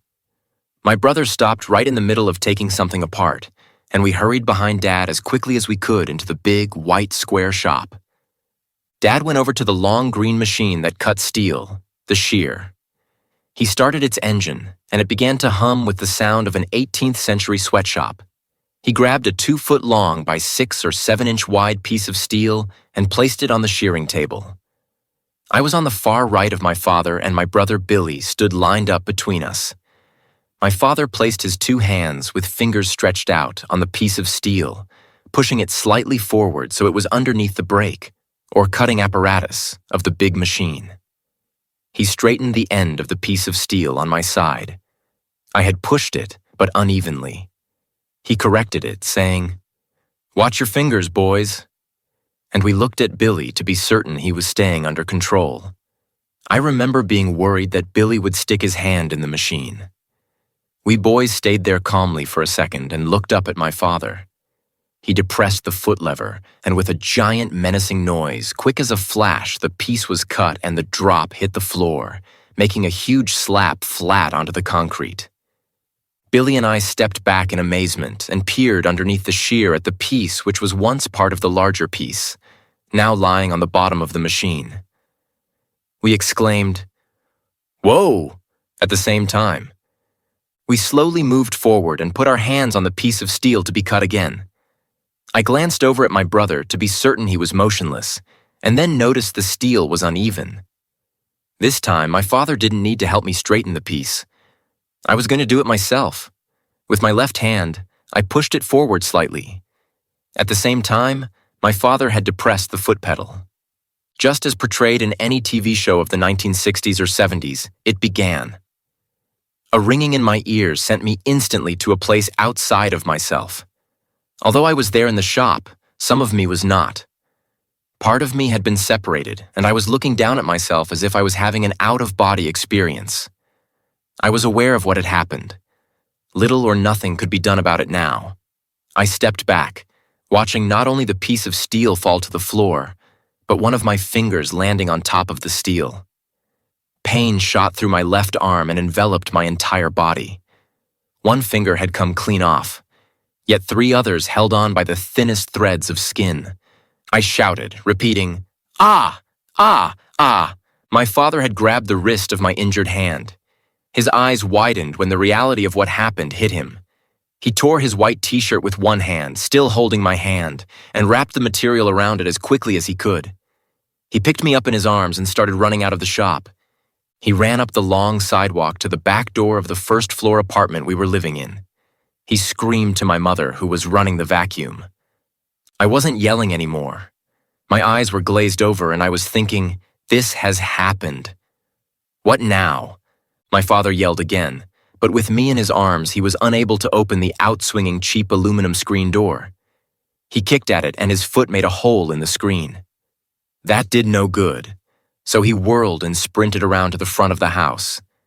Through the door in the living room, my mother, still vacuuming, suddenly yelled, "What? What?" She could see something desperate had happened. He said, "We've got to get him to the hospital." "How bad is it?" "Bad!" she screamed as they ran to find the keys to the car. My father was still holding me and he wedged us into the passenger seat. My mother raced the car. They decided they were going to my grandparents' house because Bluff Medical Associates was across the street from there. Bluff Medical was not a hospital. It would be more like an urgent care facility nowadays. My parents went into my grandparents' house, my father cradling me, and explained what had happened. My father had no idea what to do. He'd become a child momentarily, looking to his father for some sort of answer to hopefully fix what he knew in his heart was a devastating injury. My grandfather Bob told him to take me across the street to the medical clinic. Dad ran across the street. Inside the door sat the typical appointment setter and receptionist. My father screamed, "We've got to see the doctor." The woman asked, "What's the matter?" Dad said, "I've cut his fingers by accident in a machine." The woman said, "Let me see." My father opened the t-shirt enough for the woman to see. She looked at him and said, "You must go to the hospital now." My father closed his shirt around my mangled hand, which I did not look at. He ran back into his parents' house, where my mother and grandmother were nervously clutching each other, a sight I'd never seen before. My father told them the nurse said to take me to the hospital. Grandpa said, "Get in, I'll drive." We went down the back steps of their Bluff home into the garage where we all got in, and my grandfather backed his giant Buick out into the alleyway and pulled up to the roadway. He looked both ways and slowly started to turn towards Mercy Hospital to the north. My mother insisted that he hurry up. All the way on the drive, he met the speed limit. It was excruciatingly slow for my mother and me. He drove directly up to Mercy Hospital's emergency room entrance. It seemed like the longest drive of my life because for some reason my grandfather had obeyed the speed limit. My father scooped me up and rushed into the emergency room. True to the format of every movie I had ever seen, I entered the emergency room with my father still holding me and clutching the white t-shirt, now mostly red, telling them there had been an accident. Perhaps the receptionist at Bluff Medical had called ahead to warn them. They were ready to receive me. They instructed my father to lay me on a bed, which rolled, and quickly they secured my hand while we were flying down the hall of the hospital. One sharp turn was made, and a door which was hit flung open. I was brought directly underneath some bright spotlights, and a man I'd never seen before with a blue mask on his face looked at me intensely and said, "You're going to be okay." Someone behind me placed an anesthesia mask over my face and, like in the movies, whiteness, and I was out. The next thing I remember was waking up lying in a bed. I had a hospital gown on. My hand was throbbing and wrapped up tightly in white gauze. My mother and father bickered for a second, until they realized I had regained consciousness. Their faces looked distorted from the anesthesia. I saw 3 eyes for each one eye. I saw 2 noses instead of 1. Lips were moving in the wrong direction, and faces and cheeks wobbled. My mother moved close to me, put her hands on my chest, and leaned down to kiss me. She said softly, "I'm so glad you're okay." She told me again and again how much she loved me. I groggily responded, "I love you too." Besides my mother and father, my grandparents Bob and Bernice were in the room. A nurse hovered in the background. They were all having various conversations and seemed to be generally pleased to see me wake up. Maybe they were finishing the conversations they had started while I was in another dimension. Then I asked the question, "Did they save my fingers?" Complete and utter silence. I asked, "Could they fix them?" My mother blurted a short blubber, telling me how much she loved me and how happy she was that I was okay. I didn't quite get an answer to my question, but I was glad to be okay as well. I was okay. I was not dead. My hand was all bandaged up like it just needed to mend. I looked over at it. It seemed like a full-size hand. By this time, everyone in the room was trying to talk to me at once. Being 6 years old, I did not realize it is a typical trick people do to overwhelm children and get them disinterested in what they are talking about. The nurse took the lead. "I'd really like to make sure you can get up and go to the bathroom. The doctor would like to see that you've gone to the bathroom." I did have to go, so I got up, weirdly and woozily, and the nurse and my mother helped me to the bathroom. At the door, I stopped them and said, "I can do it." I went in and used the facilities. When I came out, they rushed to my side again, guiding me to the bed, where they asked what I was hungry for. I was not sure what I was hungry for. They said, "You can have ice cream if you'd like." Of course I took ice cream. The nurse hurried off and returned quickly with some ice cream, or at least as I remember, she returned quickly. I ate the ice cream and started getting sleepy again.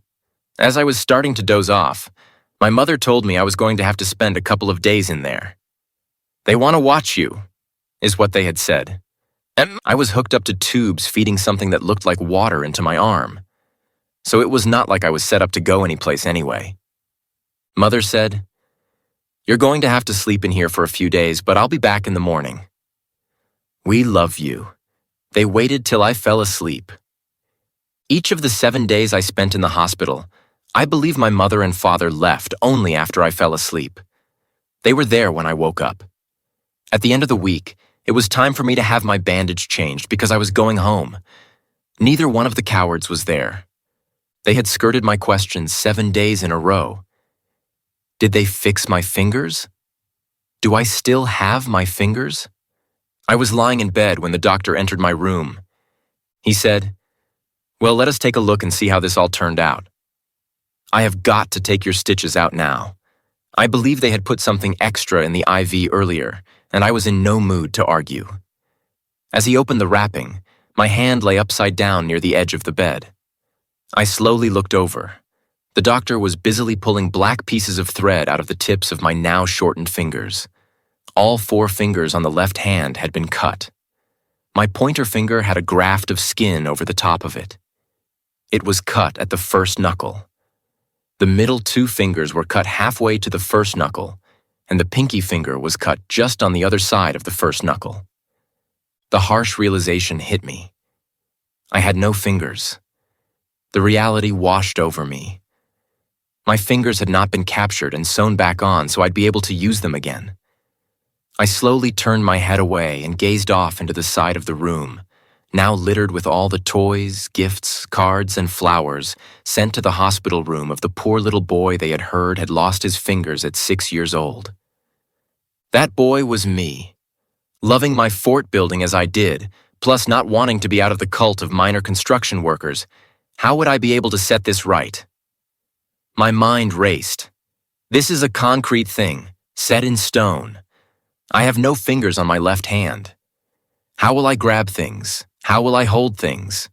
I had no idea. Some of the toys I was given on that first full day in the hospital were 2 Matchbox cars. They were handed to me in a box. As I struggled to open the box with one hand, my parents' smiles went south. My mother grabbed the box and opened it in one fell swoop. I was handed new cars each day, free of their boxes, and by the end of the week had 2 blue vinyl carrying cases full of cars and trucks. I focused on them whenever the doctor did his work. Apparently pleased with himself and his handiwork, the doctor exclaimed, "They are healing nicely." I couldn't find anything wonderful about his handiwork. Then it occurred to me he had not been in the shop and none of this was his fault. This was a wreck he was handed, and he did the best he could with it. His best was now what I had to look forward to for the rest of my life. I felt cheated, singled out somehow. What did I do to deserve this? He began to wrap it up and ask me silly questions like, "Do you like football? And what grade are you in?" I wondered why he was talking to that boy. I didn't feel like I was that little boy anymore. He was gone. I didn't like football anyway. I liked building things, making things. I liked my pony, my friends, playing kickball. I liked playing with guns at night with my friends. I wondered if it would all come to an end. How could I face them? How could I become one of the best players again? How could I become the best at guns? I quickly realized I could pull the trigger with my right hand. My mind was already replacing the dread with tiny victories. I thought ahead about how many tiny victories there must be, one at a time. I want to come back to where I used to be, what I used to be. I had not been altered or changed. The accident had invoked a different spirit in me, and I'd have that spirit with me forever. The same outside vantage point I'd had above me in the moment the accident happened indicated some decisions had to be made about what to do next. These things were going through my head while the doctor continued to wrap my hand in gauze. He kept up the small talk, and I responded with yes or as if he and I were having a real conversation. He finished his handiwork, stood up, told me some more bullshit, and said, "Good luck." He strode out of the room. Moments later, my mother and father came through the doorway. I couldn't look at them for a moment or two. I had to look away. They could have warned me. They could have said, "Honey, no, they weren't able to save those fingers." I don't know what difference it would have made a week ago, but today, after my having to look at my unwrapped hand while not knowing what to expect, waiting a whole week, it seemed cruel and unusual. My parents spoke about going home and what we were going to do. After a certain length of time in the house, I could go out and play. We were going to have to soak it regularly and change the bandage every day, that kind of a thing. I slowly re-engaged with my mother's conversation. My father could not look me in the eye. Perhaps the glance I had given him cut through his soul. For me, this day changed our relationship more than the day of the accident. And I'm sure he felt it, or at least felt the weight of his actions. The foolishness of bringing 2 children into a metal shop with such a deadly machine running. My stay at the hospital was almost over. For that, I was glad. I couldn't wait to get home. For some unknown reason, on the final day, the nurse had said to me, "Now what are some of the foods you don't like to eat, so we can make sure they don't give them to you?" I said I didn't like liver, and beets were terrible too. Lo and behold, for my last meal there at the hospital, what did I see on my plate but liver and beets? Chapter 8. Don't miss.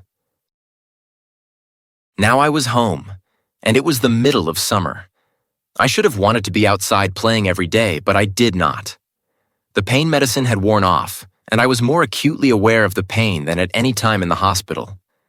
Every day, my mother had to take my dressing off and bathe my hand in some kind of mixture, a bottle of red liquid which did not sting. I was thankful of that. I wasn't exactly sure what it was. It was to ensure the healing was going well. My hand was so sore by now that if my fingertips slightly touched the side of the bowl, it brought excruciating pain. My mother performed these daily treatments and wrapped up my hand again. She'd say, "It looks so much better," or "It's healing so nicely," and reassured me often that everything was going to be okay. I often sobbed when I looked over at it as she put the remedy on me. I'm sure she wanted to cry too, but she didn't. I knew she was being tough for both of us, but I heard her take it out on my father later. Soon the time came when I didn't need to wear the bandage. This was several weeks after the accident. I was going out in the backyard. but I wouldn't go into the front yard or down the street and play with the kids, which was so vital to me every day of my life before the accident. Underneath the stairwell to the third floor was the perfect place for me to build forts, and I still have the same board I had finished denailing. It was lying in the same spot where I had dropped it to go with my brother and father to the shop sometime before. So one day I went out and found a hammer. I was going to nail the board up. Yes, I thought, I'll build the best fort in the world, and no one will even look at my hand when they see this fort. Before long, I ran into the first problem. I called for help. I couldn't hold a nail and hammer it into the large board. What if I hit my fingers? I guess my mother could sense it would be an accomplishment for me if I could nail this board across the uprights that supported the first landing to the third floor. Since I couldn't hold the board and nail it at the same time, she grabbed the nail and said, "I'll hold the nail. Please be very careful." So she now held the nail, and I held the hammer in the air. Since I was a 6-year-old, she was very brave to trust me. I took careful aim, swung the hammer back and down, and smacked her fingertip. She dropped the board and the nail, stuck her finger in her mouth, cussed, spun around in a circle cussing as she turned, stopped, picked up the nail, grabbed the board, and put it back in the same spot. With the help of her bruised finger, she held the nail again. I said, "I'm so sorry, Mom. I'm sorry." She inspected her red finger for a moment and said, "Try again." I knew what was at stake. If I missed again, she would not keep holding the nail. If I quit and did not swing again, I'd never move forward as a fort builder. I took much more careful and smaller swings until I'd gotten the nail to a spot where it could hold itself in the board. I said, "I think it'll stay by itself now, Mom." She looked relieved, but I think she would have held the nail in place forever if I had asked her to. My mother took a step back. I pulled my arm back, and with some fury in my chest, I let loose smooth and straight. Whack! The nail went in. I looked over and smiled with delight. She smiled back with the first real smile I'd seen her smile in a long time. She hugged me. My fort was built. This went on from time to time, whenever I had the energy to work on the fort. For some reason, Grandmother Bernice was going to watch us kids.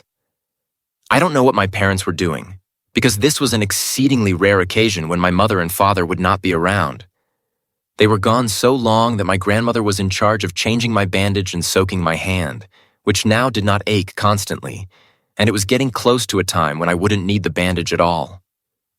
As she changed it, she did not go into the platitude of, "Oh, this looks much better and this looks good now." She simply said things like, "You're a brave boy to be taking this without a bunch of crying." It made me feel brave to have a person who inspired so much fear in my parents say this to me. Some days, that is what it took. Be brave. She spoke plainly and explained exactly what was on her mind, often to the detriment of any conversation needing a platitude, a kind word, or a little white lie. She relentlessly spoke the truth. So that made me feel I was, as she said. After I was dressed again with the fresh white gauze, I felt like working on my fort. I went out and took a good look. I had one more board left to put up. I felt brave enough to try to straighten one of the crooked nails, which was all I was allowed. I got good at straightening nails even before my accident. I'd place them on the side of the concrete stoop, flat so I could roll them back and forth, tapping the hammer across them. I was able to do this with the thumb of my left hand, and I finally got a couple of nails straight enough to be useful. I picked them up, grabbed my board, and called my grandmother for her help. I assumed she'd simply hold the nail like my mother had done many times. I explained, "Grandma, I need you to hold this now while I try to get it started so I can put this board on my fort." She said, "I'm not going to hold that nail, you'll hit my fingers." I said, "Well, I can't hit my fingers." Her response was, "Well, don't miss," and she left to go back into the house. I was stuck there with my board, my 2 straightened nails, my hammer, and my desire to put this board up on my fort. I thought for a second or two. What if I pinched the nail between my thumb and the side of my hand? Because only my 4 fingers were wrapped in gauze. It had been a long time since my thumb had escaped into freedom from the white bandage that once wrapped my full hand. Now my thumb was free to pinch against the side of my palm. I could hold the nail, pinch my body against the board, and if I was careful, I could drive the nail at least far enough in so it would stay by itself. After that, I could take a real swing. Then I thought about the pain. Over these last weeks of only my fingertips touching the side of the bowl my mother used to clean my now unmedicated fingers. Ugh, what a missed hammer strike would cause. What a dilemma. I wanted this board up so bad, yet I didn't want to go through that pain again. I thought about having another conversation with my grandmother to convince her she should hold the nail. Grandmother did not change her mind. She never had in the past. I don't think she will in the future. I don't think she will ever. The only thing to do is, as she said, don't miss. So I reluctantly took a step forward. Thought a bit more. Do I want to spend the rest of my days hitting my mother's fingers? What kind of kid does that? Worse yet, asking other people for help. Asking my grandmother again was a waste of time. No way she was going to do anything as crazy as holding a nail for a 6-year-old to swing a hammer at. I realized if I pushed my hip against the board, I could hold it in place. I had already set the nails up on the platform next to the hammer, and with my hip pressing the 2x4 into position, I reached with my right hand, grabbed a nail, then placed it between my thumb and forefingers and raised it up to the location that needed to be set. I took a deep breath and told myself, don't miss, don't miss, don't miss, don't miss. I reached for the hammer, pulled it up into position, and repeated, don't miss, don't miss, don't miss, don't miss. I brought the head of the hammer to touch the head of the nail and took the most baby swing I had ever taken, perhaps only an inch or two, back and forward. I tapped the nail. Everything was going okay. I took another baby swing back an inch or two and tapped the nail again. All the time thinking, if I miss, this is going to really hurt. Aloud, I told myself, don't miss, don't miss, don't miss. This next baby swing made a sound. The nail was snugging itself into the wood. All great fort builders knew that sound. The nail would stay in place by itself. I released the grip slightly, which I had on the nail with my left hand. It stayed. I had beaten it. I pulled my hand back and instinctively wrapped it underneath the 2x4 to help hold it in place, which stung when it contacted the board, but I didn't flinch. I didn't call out, though the sharp pain took me back outside of myself for a second. That higher self was the first to realize the major step I had taken. The nail was snug. My hand was in place. Now I was able to do 2 things. The first was holding the nail. The second was holding the board. I pulled back with my right hand and with a full swing landed square on the head of the nail. It sank halfway. I smiled to myself, pulled back my strong arm again, and swung with all my might. I heard the sound and felt the feel of the nail penetrating through the first board and into the second board. There was less than a ½ inch of the head showing now. I only needed to swing back halfway and land a good one, which I did. The swing snugged the nail in place. I was so pleased with myself. Things were going to be different. There would be no more lying around sobbing when the bandage came off.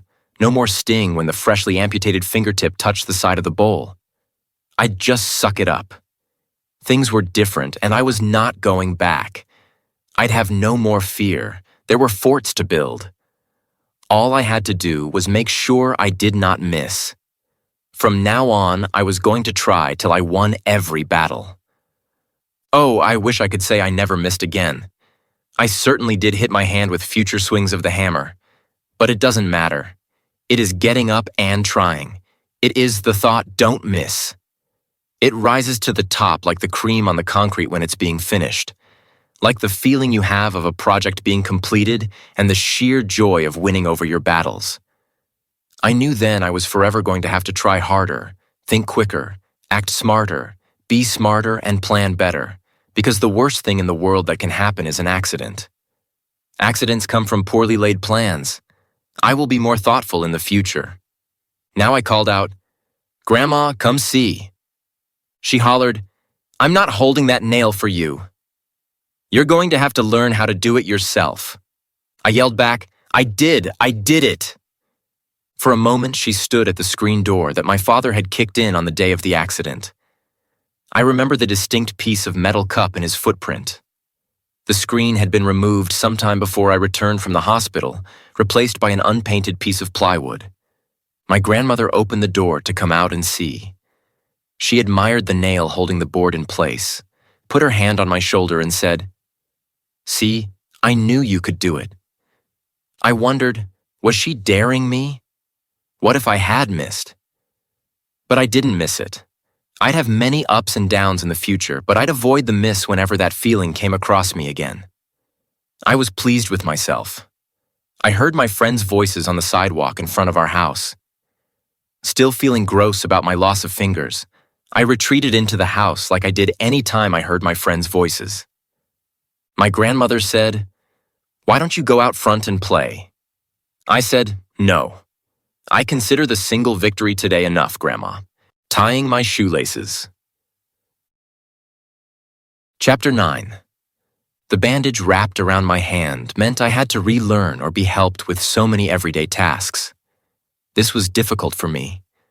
I had just grown out of the baby stage where I needed to have everything done by my mother, from zipping my jacket and bundling me up before I went outside in the cold weather, to tying my shoes. Buttoning my shirt was very hard to do as well. With my right hand, I became dexterous enough to hold open the loop and shove the button through with my thumb. When it came to zipping, that was another issue. I didn't have enough clamp-down pressure to hold the bottom of the zipper while I pulled the handle up with my right hand.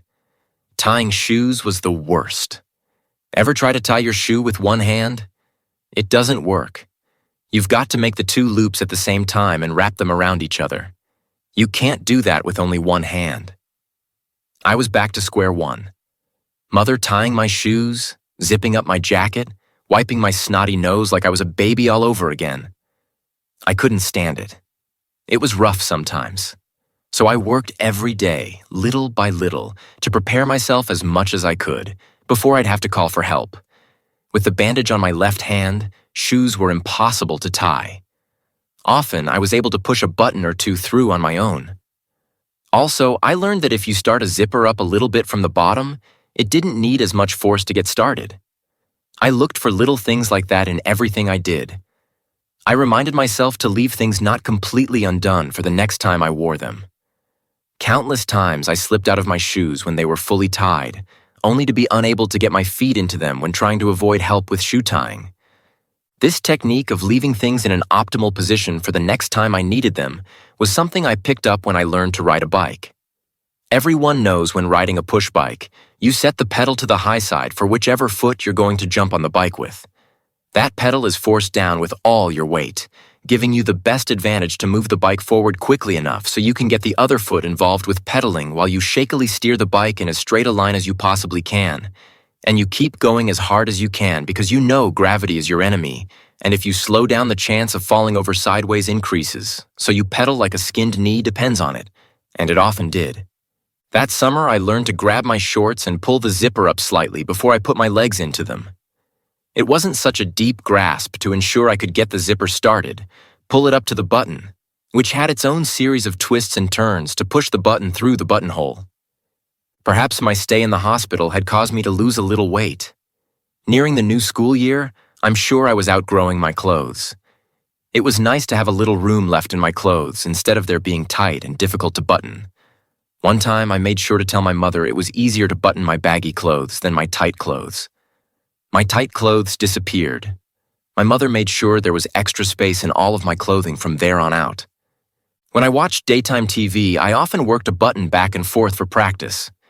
Or if I noticed my zipper had fallen slightly, I practiced pulling it up.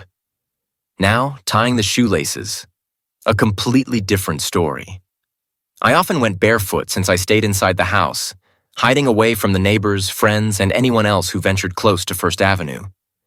Sometimes I noticed the kids out the screened window, riding bikes up and down the sidewalk. I'd hear a cheer or two rise from the kickball game going on at the large front yard of the house halfway up the street, where everyone congregated. I heard familiar voices. Peering out the screen, sometimes I could see somebody, sometimes I couldn't. When they rode their bikes by, I'd scan the street but shrank back, not wanting to catch their attention or speak to them. I could leave my shoes tied, leave my zipper half-zipped. I mastered the buttons. But I still didn't know what to do about my friends. They were right there, still my friends. I was different, though. I wondered if they'd accept me. I was afraid to ask.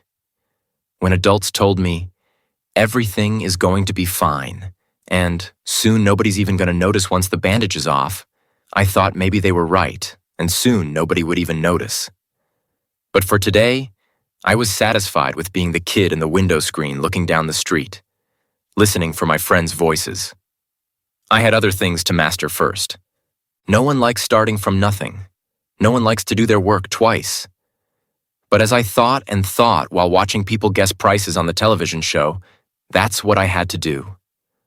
Practice all these things over and over and master them, like I did when I was a baby learning how to be a boy who can take care of himself. I'd have to learn how to take care of myself again. At 6 years old, I didn't like my mother tying my shoes. The fussing and coddling sometimes felt like an insult. Later, I realized it was simply a nicety handed to me. Well, everybody had something to deal with. I needed to remember that, although I felt like I was asked to deal with too much. However, I was not the only one dealing with my problem. Chapter 10. Truth or Consequences. My mother and father called out us kids on our fibs. There were never any spankings in our household. Usually, a stern warning was more than enough. Now I know we were afforded quite a bit more leeway than most kids. Not sure if we just weren't good kids, or if my parents liked to see the mischief firsthand and chuckle about it. When one of us did venture into the world of stupidity and do something classically dumb, Mother got angry and then said, "Go tell your father what you did." This usually meant he was looking at you over the top of his glasses by the time you entered the living room, where he was sitting in his recliner. As he set the book down, he called to the degenerate child walking towards him. "What did you do?" The kid was glancing from the floor to the father and back. Mom's order had sounded a general call for the other brother to come around to hear some good stuff. There's nothing more satisfying than hearing a sibling try to explain their blunder, while our father, the master of science and industry and all other things, slowly tore us apart, beat by beat, stupid decision by stupid decision. During this process, a burst of laughter from the other sibling occurred, helping to identify the action as wrong. We never realized how much of a learning lesson it was for us, not only for the person who had to explain the rash decisions that now placed him in front of the head of the household and his giddy onlooker. Slowly, surely, the wrongdoer would be reasoning out his mistake after a sibling's giggle or two. Realizing how unwise what he had done really was, he reached the end of explaining how it was clever that he did it in this ill-advised way. He started laughing when his sibling joined in, saying how dumb he was. Bragging about how smart he really was, he'd look over at his brother as if to say, "I'm going to remember this. You'll get yours." They usually did, but not till after he realized the utter foolishness of his actions. Dad then made him explain what he should have done instead. By this time, our father was commanding the room like a comedian on a hot mic. With grand hand gestures and wild eyes, he began his grand finale.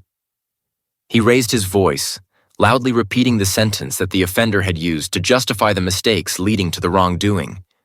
This was always met with a roar from the gawker. Sometimes Dad latched onto the mistake in an especially funny way. Mom would peek into the room to see firsthand the fib spoken straight from the lips of her child, while her other son, with a grin ear to ear, rolled on the floor or jumped up and down.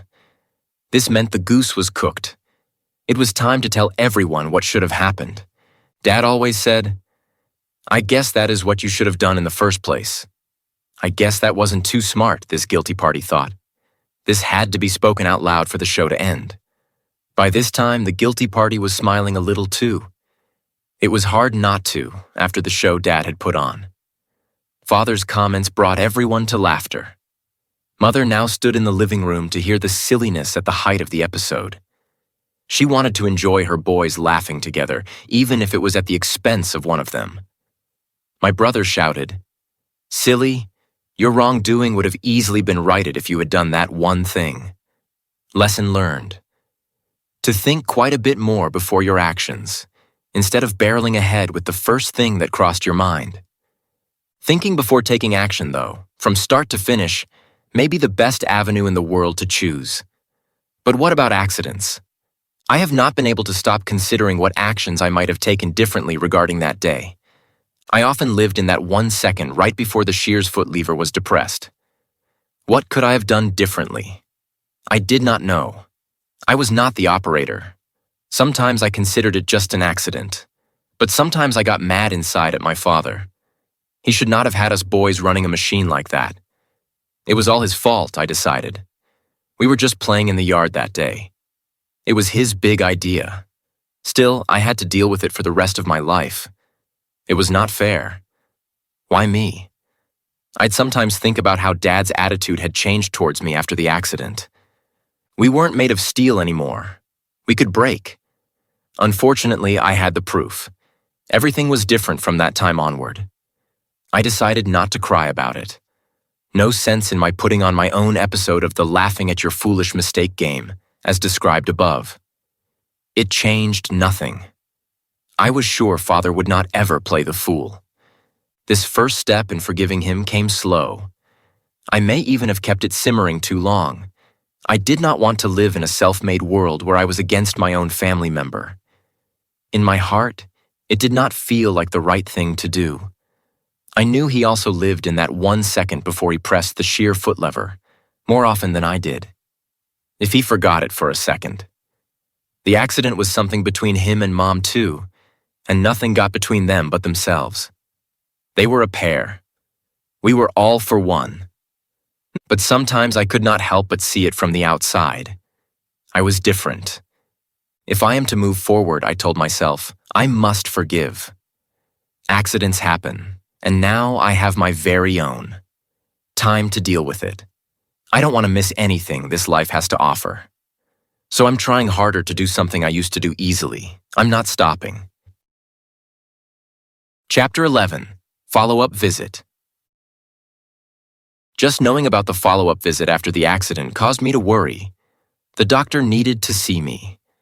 Mom and I were sitting in our parked car at the medical office on the corner of 13th and Springdale. I looked at the sterile building and back at my mother.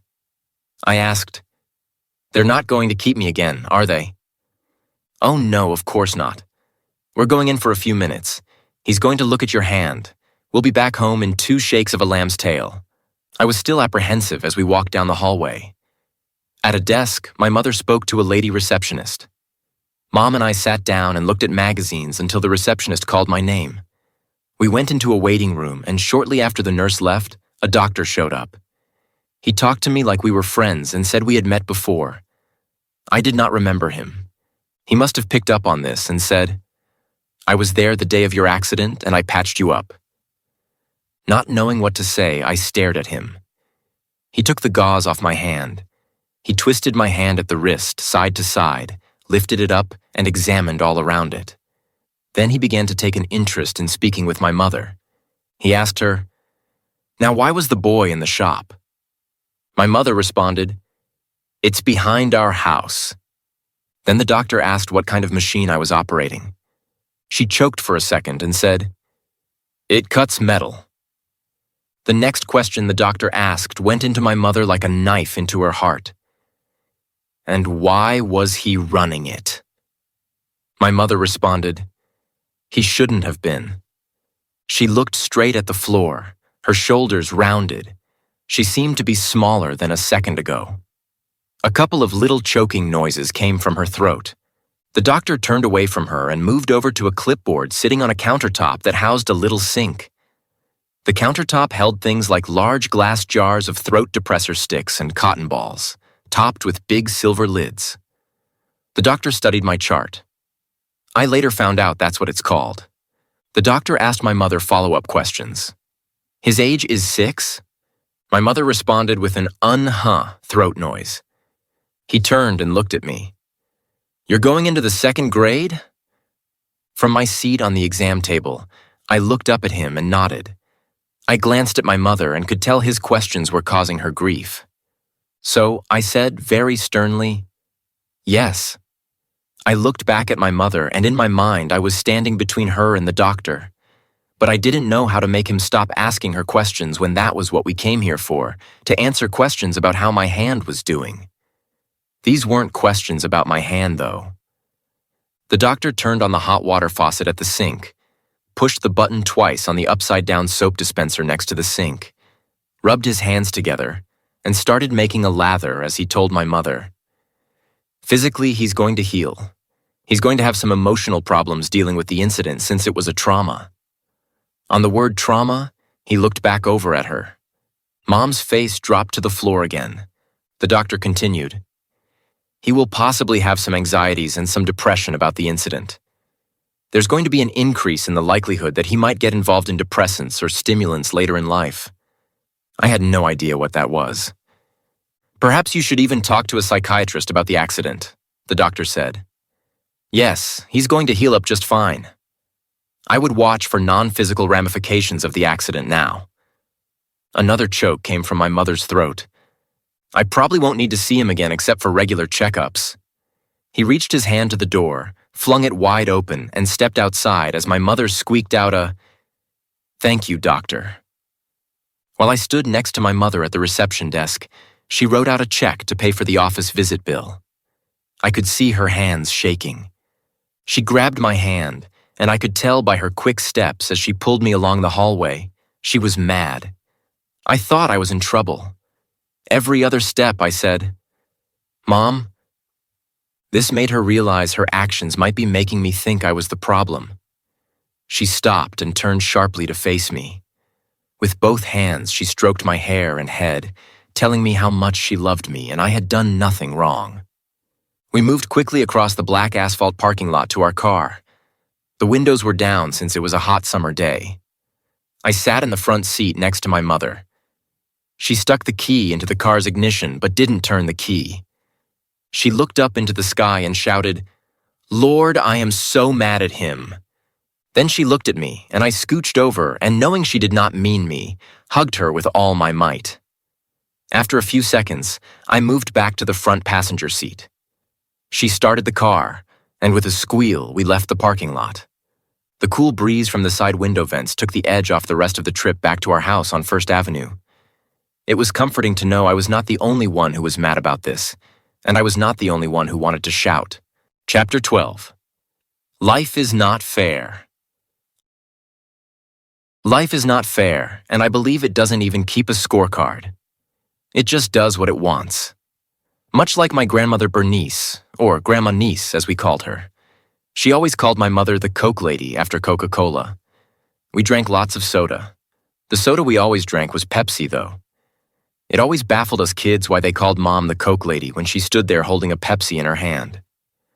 I believe the worst injustice my grandmother ever committed to anyone in the world was she labored under the delusion that my favorite food was Jell-O with some kind of fruit in it, and acted on it. My family often chuckled about how I liked this dessert. No one remembers how, in her mind, it started. Now she could make one heck of a mean ambrosia salad, something with fluffy marshmallow and a pistachio flavor which I loved. I made the most enjoyable noise when I was eating it. Delicious. I tried to convince my grandmother that ambrosia was my new favorite food instead of Jell-O with fruit in it. When we were over at grandmother's house, she'd favor my brother and me by serving us our favorite foods. Everyone in my family, especially my brother, watched with delight while speculating what combination of colored Jell-O and fruit I was getting this time. It was never the same color and never the same fruit. Often, green Jell-O had mandarin oranges mixed in. The next time, the surprise jiggly dessert was red with cherries in it. One time, it was a raspberry Jell-O with little marshmallows. Not even fruit, marshmallows. And of course, the part that made it the most unfair thing in the world to me was Billy's favorite, in grandmother's mind, cherry pie. My grandmother made a great cherry pie. She always bought the best filling, and some magic tricks were involved. Lord knows what, but he said it tasted even better each time. She made the crust from scratch. It was light brown and flaky, with a hint of butter. I'll always remember the look on my brother's face and his chuckle when my new favorite combination of Jell-O and fruit was plunked down in front of me at the table. My grandma exclaimed, "I made your favorite." Next, grandmother walked around the table and set a glistening cherry pie in front of my brother.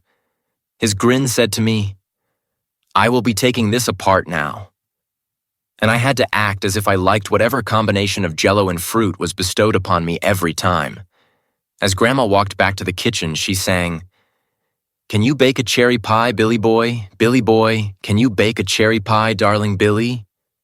Yes, I can bake a cherry pie as fast as a cat can wink his eye. I am a poor boy and cannot see my mother. That was a silly old song, and I so wished she knew a song about Bryson boy preferring ambrosia salad. I'd find a way to make it rhyme, don't you worry. Our parents told us we needed to be thankful. No, life is not always fair. One example is when your brother gets a whole cherry pie to himself and you are staring at some combination of fruit and Jell-O. I could never convince my grandmother it was not my favorite. What I have these days is much better. A cherished memory. I'm glad I never said anything harsh to her about the Jell-O. Grandmother was doing her best to be nice to her grandchildren. There was so much I didn't know about in my young life. Now there's so much I have forgotten about my youth, when the biggest frustration of my day was Jell-O with fruit in it. Chapter 13. The Family Parade. The fact that I had been avoiding going outside except for in the backyard, where my fort was only steps from the back door of our apartment unit, caught the notice of my parents. They started saying, "Why don't you go out and play? Your friends are all out and about." By this time, my fingers were not as tender, and my parents often told me, "Well, the doctor says you need to leave the gauze wrap off your fingers for a while each day so you can get some air on your fingers." I had no idea why it would be good for my fingers, but I was fine with it. It gave me a chance to examine my hand a bit more. My younger brother snuck a look at it from time to time and looked away quickly if I caught him. Billy was trying to be as nice as he could about it. I think, more out of curiosity. Any punishment he might have received happened on that day, I believed. His worst punishment was seeing the accident firsthand, perhaps even getting blood on him, hearing the screaming and hollering, and being left alone at the house. My parents had completely forgotten about him when they ran the injured boy to the hospital. Of course, the story had reached me that one of the fingers, the one that had fallen with the piece of steel, had to be retrieved. I never knew what happened to it, if they brought it up to the hospital and it was incinerated with the rest of the medical debris, which was once my left hand. Apparently, Billy had been stuck there with the doors to the shop hanging wide open and the green machine that was still running, with the finger underneath the machine staring up at him. The rest of the story. He went out onto the sidewalk, and the neighbors and neighbor kids were alerted that something had happened because of all the screaming and hollering going on at 414 First Avenue. Everyone came over to ask him what was going on. He even led a few of the kids to the back, those who were brave enough to look at the severed finger lying on top of the piece of steel with the industrial machine running. I never knew who went back to turn it off. Most likely my father, the same evening. I don't know if it was for 1 hour or many hours that Billy was left alone to deal with the neighborhood. Over the next week of my solitude, though, the situation came to a head, telling me I needed to go and play outside with my friends. The last thing I really wanted was everybody gawking at me. So I kept saying, "No thank you, no thank you." But the truth of the matter was, summer was ending. It was time to go back to school. I needed to get over this, of not wanting to see anybody my age. Kids were simply going to ask a million questions and say, "Oh, gross." Then, one night shortly before dusk, my mother must have sent my brother over to muster some of the neighborhood kids to ask me to come out and play. It was me inside the living room and them outside the door calling, "Come on out and play, come on out and play." I said no thank you. I did not go out that night to play. The next day, Grandmother Hazel, my aunts, cousins, and every family member from my mother's side who could be persuaded showed up to our house. No one was telling me anything about why they were there until suddenly my grandmother hugged me and said, "Let's go for a walk." I said, "No, thank you." In a sweeter tone, she said, "Let's go for a walk. We're all going for a walk." My gaze met her intense eyes. She said, "We're all going to walk down to the end of the street, and we're going to come back here to the house, and we're all going to walk with you." I had no choice. It felt like that moment when I knew I had to grab the nail and swing the hammer. So I relaxed my body, and when she took a step outside the door, I found them all assembled there on the sidewalk, a group wider than the sidewalk, bunched up. I was kind of in the center, as if in some sort of protective bubble. They walked around me, and we went down First Avenue to 3rd Street, where we turned around and walked back to the house. No one said a word. We walked in complete silence. Not even the kids talked. Looking at my grandmother's face was soothing to me. Although she was barely 5 feet and probably not much more than 100 pounds, I felt she could take on anybody at that moment. She'd make things right if anything were to happen on the sidewalk, which, of course, was never going to happen. When we returned to the front door, everyone stood around on the porch and things became normal for a moment. A few kids were out and about, and they gazed at the spectacle of my hand and didn't say anything. Soon, a couple of boys arrived on bicycles and greeted me. I returned the greetings. I could see they were looking at my hand since it was not covered. One of them said, "You okay?" The other asked, "Are you going to play outside now?" "I guess I am." I walked over to chat with them. I knew they'd want to look at my new hand, so I held it up for them to see. They didn't know what to say. There was no "wow." There was no "oh God, that is gross." They just stared at it. Someone started talking about something somebody was doing in a game of guns the night before. I felt I was back in the neighborhood once again.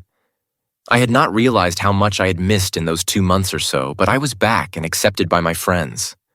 I exchanged glances with my grandmother and my mother. I looked up at my aunt, too. They stopped talking and smiled at me. I noticed my family moving in different directions. A couple of them got in their cars and left, and a couple of them went inside the house.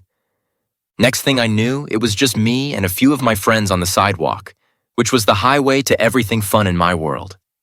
I thought about my bicycle. I had not ridden it for some time. "Hang on a minute," I said, and ran to the back where my bicycle was. I was able to grab the handlebars and wrap my fingers around them in a type of loose grip I had developed while practicing nailing. I was able to steer my bicycle and came around from the back of the house. My friends instinctively turned their bicycles around as well, and we headed up the sidewalk highway of the summer of my 6th year. The prompting from my family to get out and about, that I had met with such deep resistance, was a thing of the past. The warm wind blew through my hair, and my bicycle handlebar tassels fluttered in the breeze. The joy of riding a bike came back. It was one less thing taken away from me. I didn't think about how school was about to start, and I'd have to go through this with my school friends. What I went through with the neighborhood kids didn't stick in my mind whatsoever in the moment. I was simply riding my bicycle again and finding joy in hearing about the game of guns the night before and thinking, I get to play guns tonight if I want to, with my friends. And that's what I did. The neighborhood was back in order for me.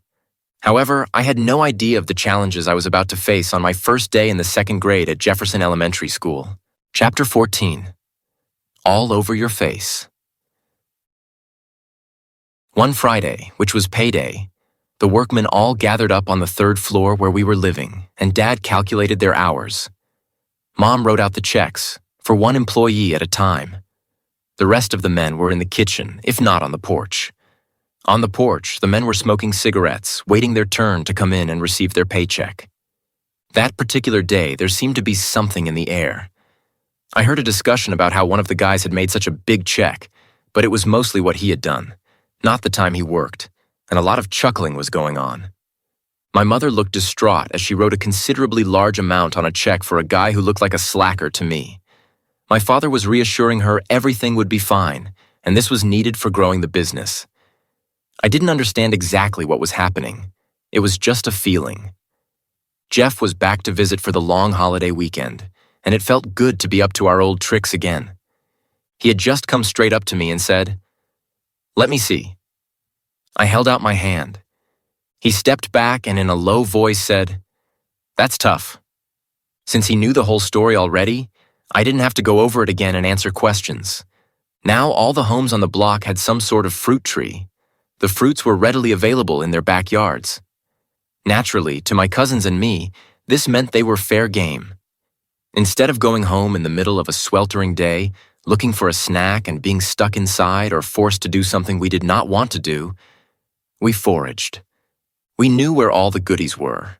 Our backyard had a cherry tree, the only one on the block.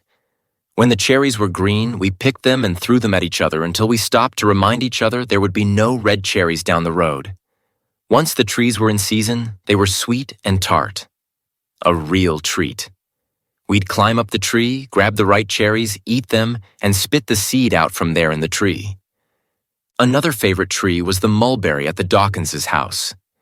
It was large and had the most wonderful tasting fruit on it. The problem with mulberries is the terrible staining they leave on your hands. They also stain your lips and everything you touch. Usually, berries fell onto our chests while we were eating them and laughing, so we often needed to clean up with the hose afterwards. On this day, only Jeff and I were around. We didn't want to go home and risk being locked in or forced to do something around the house, so we sat and gorged ourselves in the mulberry tree. Jeff typically had something going on somewhere or another.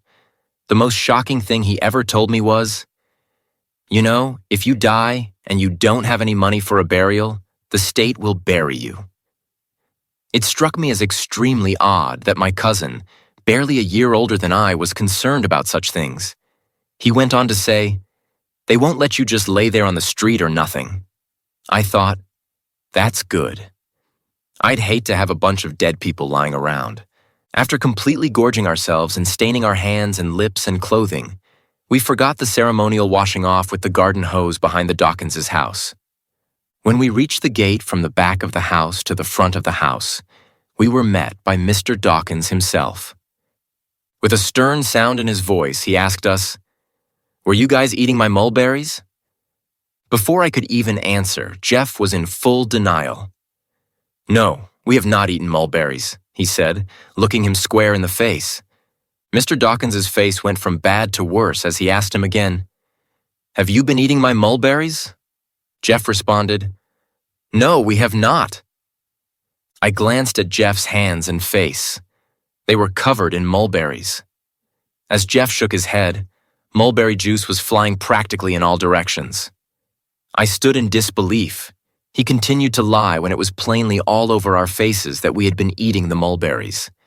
His continuing to lie about something so obvious was infuriating Mr. Dawkins, who was a very large man. The rumor in the neighborhood was that when his son Darren did something really wrong, he'd get his ass beat. The door was open, so I started to move towards it and said, "We have to go." Jeff followed quickly behind me while Mr. Dawkins was saying, "I don't want you around here if Darren isn't here." We ran across their exceptionally large front yard, making it to the safety of the sidewalk. I said to Jeff, "We have mulberry stains all over our hands and faces." He knows we were eating his mulberries.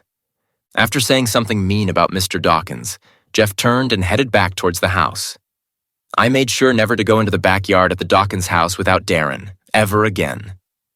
It did occur to me at this time, while I was berating Jeff for the fib, I had started fibbing too. I had started twisting the truth about how it all happened. I no longer said we were in the shop, I was saying I was in the shop. I implied I was in the shop without my parents' knowledge. I fibbed to protect my father, the leader of the cult of minor construction workers.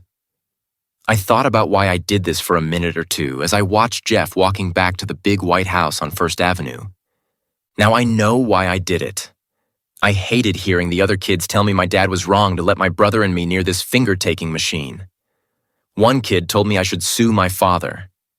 I found that so offensive, coupled with the fact, as every kid knew, that sometimes the cops can take a kid's mom or dad away from them and send the kid to a home. Maybe even Mrs. Anderson's home for bad boys, God forbid. All these factors led me to the safe and sound lie. I was somewhere I should not have been. After all, there was some truth in that. Some days later, when returning to the house, I saw Grandpa Bob and Grandma Niece standing in the front yard with my mother and father. They were discussing something serious and stopped when I showed up. They were often trying to get my father to quit running his business and go back to work at a plant he had worked at in Illinois earlier in my life. Perhaps things weren't going as swimmingly with self-employment as they had been with the regular paycheck. I could tell my father thought he was dying inside doing factory work. He felt he had more opportunities if he was his own boss. My grandmother often mentioned to them the hardships they were putting on us kids by doing this. I got the feeling it was my father's wish and my mother was backing him up, and that was that. But it seemed to be a constant disagreement between the grandparents and the parents. My grandparents soon left, and both my parents breathed loud sighs of relief. My mother made a few cryptic warnings to my father about whatever had been happening lately, but I didn't quite grasp it. I felt the grandparents would never let them live this one down. My father cussed and shouted. My mother returned the cuss in kind. Something was definitely brewing. Chapter 15. Back to School. Before the summer began, I lost my cousins when Aunt Renee remarried. She had met a man named Ron. He was a pipe fitter on various nuclear power plants. He did a lot of traveling around. Somehow they met, fell in love, and stole my cousins away to St. Joseph, Missouri. This was the first year I wouldn't be walking to school with my cousins, the 4 blocks to Jefferson Elementary School, which sat adjacent to Jefferson Junior High. Of course, after my accident, I was extremely apprehensive about this first day of school. Although almost all of my friends on the First Avenue block were more than aware and had looked at my hand more than once, I was going into a whole new series of friends at school. I remember my kindergarten teacher, Miss Rutenbach, who taught my cousin Jeff and me. Jeff and I had been placed in different first-grade classes at the same school. In my mind, I can see the teacher's lounge and overhear the chatter about how we needed to be in different classrooms if a teacher would be expected to get anything done. Jeff was tough, and if he and I needed to settle anything, it often became a wrestling match or Punch and Judy puppet show. Our seats had started out side by side on the first day of kindergarten, but we were across the room from each other by Christmas break. Now there was no chance I'd even be in Jeff's class. It was a crapshoot as to how many of the kids I knew from first grade would be there. Finally, the day had come, and my mother got me ready for school. She was not fully able to give me any kind of true reckoning on how many kids were going to ask about my fingers, because she didn't know any more than I did. I posed my questions, and she simply said, "They won't even think about it. They won't even ask I knew she was wrong." I was dropped off at the playground because we had already attended orientation, and I had been told which room I was to go to. I entered the classroom after being silent and reserved on the playground while the other kids ran around and played. I had learned to do things like sticking my hand in my pocket and holding my left hand with my right hand. Definitely do not make gestures with it. It wasn't long into the first hour, and a boy next to me saw I had missing fingers. He loudly exclaimed, "Wow, what happened to your hand?" I shrank into my seat, hoping no one could see me, but of course 1 or 2 additional people were looking over and asking. I said nothing. I covered it with my right hand. One of the other boys said, "I saw it too." A girl cringed slightly with a puckered face like, "Oh, that must have hurt." The loud boy said, "Did you see this guy's fingers? He's missing them. You don't got no fingers." I felt so flushed. The last thing I wanted to do was be the center of attention. "Hey, that kid ain't got no fingers." I sat there frozen. Maybe everybody will forget about it in the next moment, like my mother said. Not likely. The kid on the other side of me was saying, "Let me see your fingers." A kid ahead of him said, "Let me see your fingers. Let us see your fingers." I simply gave in to peer pressure, raised my right hand off my left and held it up slightly. "Oh, wow, look at that. You ain't got no fingers." How'd that happen? So now it was a commotion. The teacher was busy doing something at the chalkboard, not paying much attention to us, so she didn't shut it down. "I lost them in the machine," I said. Another kid said, "What do you mean you lost them in a machine?" He implied that I could just go back and get them. I said, "They got cut off by a machine." The group went on gasping all over again. The teacher turned and said, "What's going on?"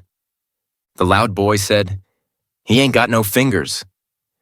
"Yes, I know," the teacher stated. "Let's not be concerned about that." And she went back to the board.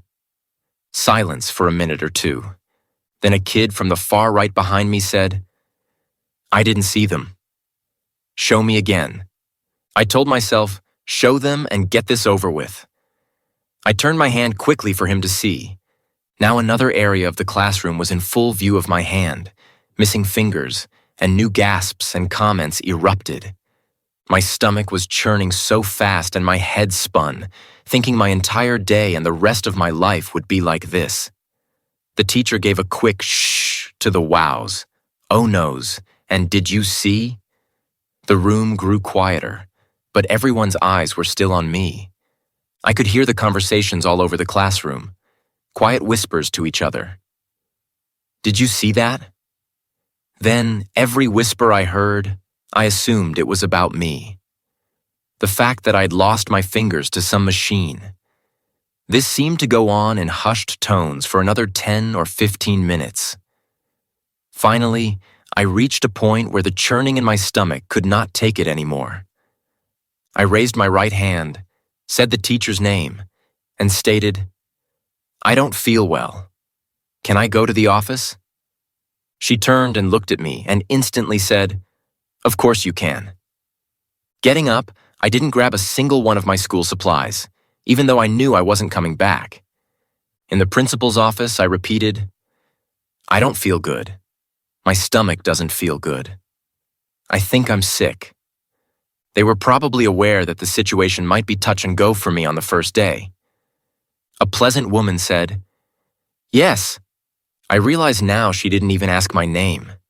She fumbled through some cards, quickly pulled one out, dialed a number, and said, "Mrs. Hendricks?"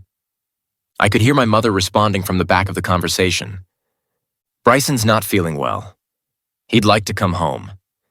My mother said, "I'll be right there." Relief waved across me. It was simple. I'd stay there at the house for the rest of my life. Who needed an education? I could pick up stuff from the kids on the sidewalk at First Avenue, enough to get by in the world. Soon my mother was inside the principal's office. I ran to her and hugged her leg. As she hugged me back with a worried look on her face, I was sure she could tell I was not feeling physically ill. She signed me out, and we turned down the hall. I managed to keep the tears back. 2 steps outside of the school, I said, "I can never come back here." All they did was ask me questions the whole time, and I broke into a sob. I don't know why my mother didn't cry more in front of me. She might sometimes let out a short burst and then stop it. It was like she was the Hoover Dam holding back the Colorado River. A quick car ride with me staring out the window brought us back to 414 First Avenue. I was fed a snack with the TV turned on while my mother talked on the telephone. Before long, my father appeared at the house, asking me what happened. I told him, "I don't want to go back to school anymore." All they did was make fun of me, ask questions, say, "Wow," and ask me about the machine. The mention of the machine was a slight breach of construction cult etiquette. But how else was I supposed to explain it? Make up a story about a dog biting off my fingers? I didn't know what else to do. And neither did he. He sat down in his easy chair, where he usually had a good hour's worth of sipping coffee and reading books. He was a Civil War and World War II history buff, and he'd sit there in complete silence. You could ask him a question. He didn't even hear you. You could only tell he was alive because his eyes widened more when reading some spots than others. Sometimes I watched him. It was interesting to me somehow. As he sat there now, his eyes almost motionless, my mother came forth with the solution. Regularly for years, we had attended St. Patrick's Catholic Church on Sundays. We sat in the crying room to the left side of the altar. We had a magnificent view from a big glass window on the side of the altar. There was a door to one side of the plate glass window where the priest came in, and you could file up and get communion. On the other side of the plate glass window was the door, which was often open. A narrow hallway behind the altar led to the right side of the altar where the priest, Father McInerney, a tall, thin, old Irishman with white hair, got ready for the Mass along with the altar boys. Another door led down the stairs and out of the church on the other side, so this was often left open for a breeze to come through. From time to time, there had been some discussion about attending the little school because my mother and her sisters all went there. I also got the feeling Grandpa Pete and Grandma Hazel got married there. They had all gone to school at the small church, and before that, Grandma Murray. As my father sat staring forward, my mother announced, "I have talked to St. Pat's." This broke my father's stare. He looked over at her. This was just as good, if not better, than any solution he could possibly come up with. I doubted he had considered my first idea of learning what I needed to know from the other kids on the sidewalk at First Avenue. I'm sure he had a more formal education in mind. He asked her, "What did they say?" Like a skilled negotiator, she turned to me and asked, "Want to go to the school your mom went to?" "It is very nice. It's exceedingly small. They do not have a lot of kids. I bet you know one of them kids from church." I didn't know any kids from church besides my cousins Jill, Steve, and Jeff. She said, "Your aunts Mary and Lori go there." I thought, they are almost adults. It might be a clever idea to go where there are adults who are my family members. So I did not initially reject the idea. My mother continued, "You can go there for a week or so, and if you don't like it, we'll figure something else out, but you should try it." Meaning if it didn't work out, I could figure something else out about school, right? "Of course," she added. "Well, we don't have to do anything today. We could go over there tomorrow morning and see if we like it. See if I like it. That sounds good to me. If I don't like it, I won't go to school anymore," is what I thought, and it was actually the tone she had. Over the years, I realized I had been tricked repeatedly in the same way by her. The plan was made. I'd check out St. Pat's and see if it worked for me. If not, perhaps I'd learn everything from daytime TV that I needed to know. It was set for the next day to be my first day at St. Pat's. Chapter 16. First day at St. Pat's. The decision had been made. I'd try out St. Patrick's School to see if I liked it. While watching The Price is Right and other various daytime TV shows the previous day, I could hear my mother working feverishly on the phone. Sometimes I couldn't interpret her whispers, but I often was able to hear enough to get the gist. One particular portion I believe she may have purposely said loud enough for me to hear. Knowing I was one of those so-called hoo-hoo the owl, the feather-assed bird. Who could blame me? The stakes were so high. After a few initial replies saying, "Yes, sister. Thank you, sister. Yes, sister, thank you, sister," she said in a louder voice. "No, he does not want to speak about it. No, not to any of the children or to anybody else. So if everybody could make sure they do not ask him about it, that would be wonderful. Yes, he would really appreciate it." She went on. "Thank you, sister, so much." Instead of my being dropped off onto the playground at the public school before the bell rang, like the day before, and having to go in and find a seat and all that kind of good stuff, which had been an ordeal, my mother and father walked me through a completely cleared parking lot and playground, through a big pair of double doors, and up an extra wide marble staircase. Near the top of the first flight of stairs, we stood outside an open classroom. The teacher was speaking in a sweet voice to a room full of children who were dressed exactly like me. I didn't realize my mother had put me in a white shirt and blue pants. She had also made me comb my hair, brush my teeth, and be extra clean all morning. I was the most presentable I'd been all summer, I'm sure. The sweet voice turned and said, "Oh, look, Bryson's here." How wonderful. My mother's hand on the middle of my back pushed me ever so gently towards the door, and before I knew it, I was inside, staring at a classroom full of kids. A classroom half the size of the one I was in the day before. They were all looking at me and smiling big smiles. It looked weird, but it made me feel good. The teacher, Mrs. Krogman, was a woman dressed to the nines from head to toe, with full makeup and a hairstyle that she nearly needed to duck under the doorway to not have her tall hair hit the header.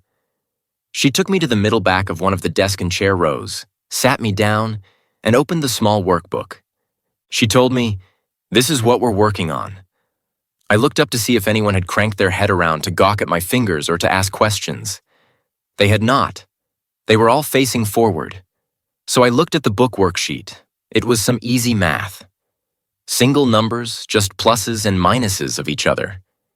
She said, "Can you do this?" "This is what we're working on." I was delighted and nodded my head twice. I saw my mom and dad watching me from the doorway of Mrs. Krogman's classroom. She said, "Thank you, Mr. and Mrs. Hendricks. I'll take it from here." My parents slipped away, but I could hear them going slowly down the stairs. Then finally, the double doors opened and closed. I was at St. Pat's all by myself. Luckily, this math was easy. All single numbers, none of them adding up or subtracting less than into double digits. I quickly went through it with my pencil and, off the top of my head, answered all the questions, 1 through 10. The teacher slowly explained how combining numbers created new numbers, pointing as she spoke. I was so happy to have my work done. The thought occurred to me, these kids don't know how to do this math yet. This might make school really easy. It did seem they were behind my old school as far as the math was concerned. Midway through the lesson, Mrs. Krogman asked me if I was understanding this. I said, "Yes, I have completed it," and held it up for her to look at. The kids turned around. They were looking at my worksheet, not my fingers, which was awesome. The teacher came to my desk and checked my answers and said, "Well, they're all right." I felt like a genius, but it was not to last. After that class, they began reading. At my old school, we were learning how to spell some words that were 4 and 5 letters long, but mostly they were still 2 and 3 letters. We opened the book the teacher normally reads out of, and Mrs. Krogman asked one of the boys to read. I thought he did a fantastic job of it. Also, I asked myself, oh no, what am I in for here? When my turn came, I was sounding out words. I kept thinking, please don't make me read this aloud. She was telling me about every other word, and luckily, I passed. I recognized one of the kids in the class, who was a distant second cousin of mine, smiling at me. We went out onto the playground and played, and everyone was so nice that it felt like First Avenue all over again. I knew I could kick the ball decently. When it was my turn for the kickball, I surprised them. I was not the best, but I was not the worst. A ball came my way, and I managed to catch it. Overall, I felt I did pretty well. The best class most elementary schools have to offer is recess, of course. So, this new hurdle was over by the end of the day. I was picked up by my parents, and I told them I'd had a wonderful day and I definitely wanted to go back there. That core group of kids, I still feel like now, if I ran into any one of them, we could talk for hours. It was exactly what I needed that day. In later years, I reached out to those boys and girls and stayed in contact. A couple of them who are closer friends with me said, they told us not to look at your hand. They told us not to say anything. That is funny. It's exactly what I needed, and I'm glad they all listened. Thank you again, kids in my second grade class at St. Pat's. It must have been a challenging thing for a second grader to do. Chapter 17. Learning to Build. To be sure, a combination of my accident, my father's entanglements, and a downturn in the early 70s real estate market led my family to become flippers. Before there was an actual word or television show about it, I recall often not being able to say what my address was. While knowing where I lived, of course. We moved so often, I never bothered to learn the new address. We'd be on to the next place soon. That's why I refer to 414 First Avenue so much. It's one of the few addresses I remember. By the late 70s, we were still moving, renovating and selling our houses. Learning how to do many different skill sets was important to me. One of our most hated jobs was doing anything with concrete block work. Carrying the concrete block was difficult for me. They were rough and tore up my skin, and if I only had one on my right side, every time I took a step, it wanted to swing and bash into the side of my leg. Naturally, I wanted to go at breakneck speed. So I had to learn to carry 2 blocks with 2 hands. For anyone not aware of the method, it's relatively simple. You stand up, grab the blocks on their open faces with your fingers, and pinch them on the top with your thumb and palm.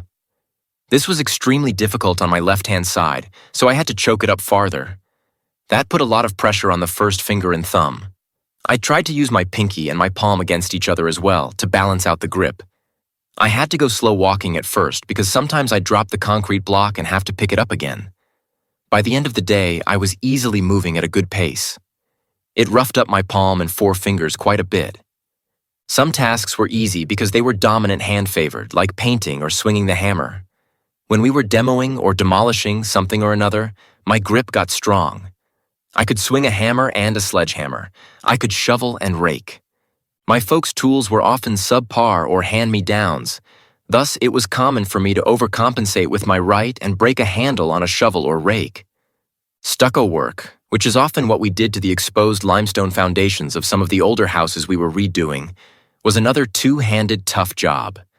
I put the trowel in my right hand, and in my left hand, I had to hold a flat metal surface with one handle in the center of the bottom side. We threw the mud onto this platform. We had to keep it level to prevent it from sliding off. Otherwise, we'd lose that mud if it landed in the dirt. At first, I learned I could pinch the hawk, as it's called, up against the foundation and scrape mortar off with the trowel and smear it up, trying to level it out, which was the purpose of the mortar over the exposed foundation, to make it smooth enough that a good paint job would make it look like a good foundation. I became very good at making it flat, and then Billy put a light texture over it. When the folks first started framing houses, it was easy to get the 12-year-old son interested in running a nail gun. The call came out from my father. "You want to come up here and you can run the nail gun." My brother stopped what he was doing and looked up, wishing it was him who was being asked. "Of course," I said, and I ran up there. My father was marking out lumber with pencil marks, showing me where I needed to line the upright 2x4s, which were still called studs in those days.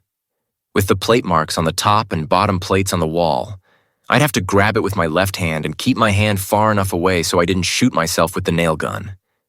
If I didn't line it up properly, this was not a problem. I was acutely aware of what that pain would feel like if I missed.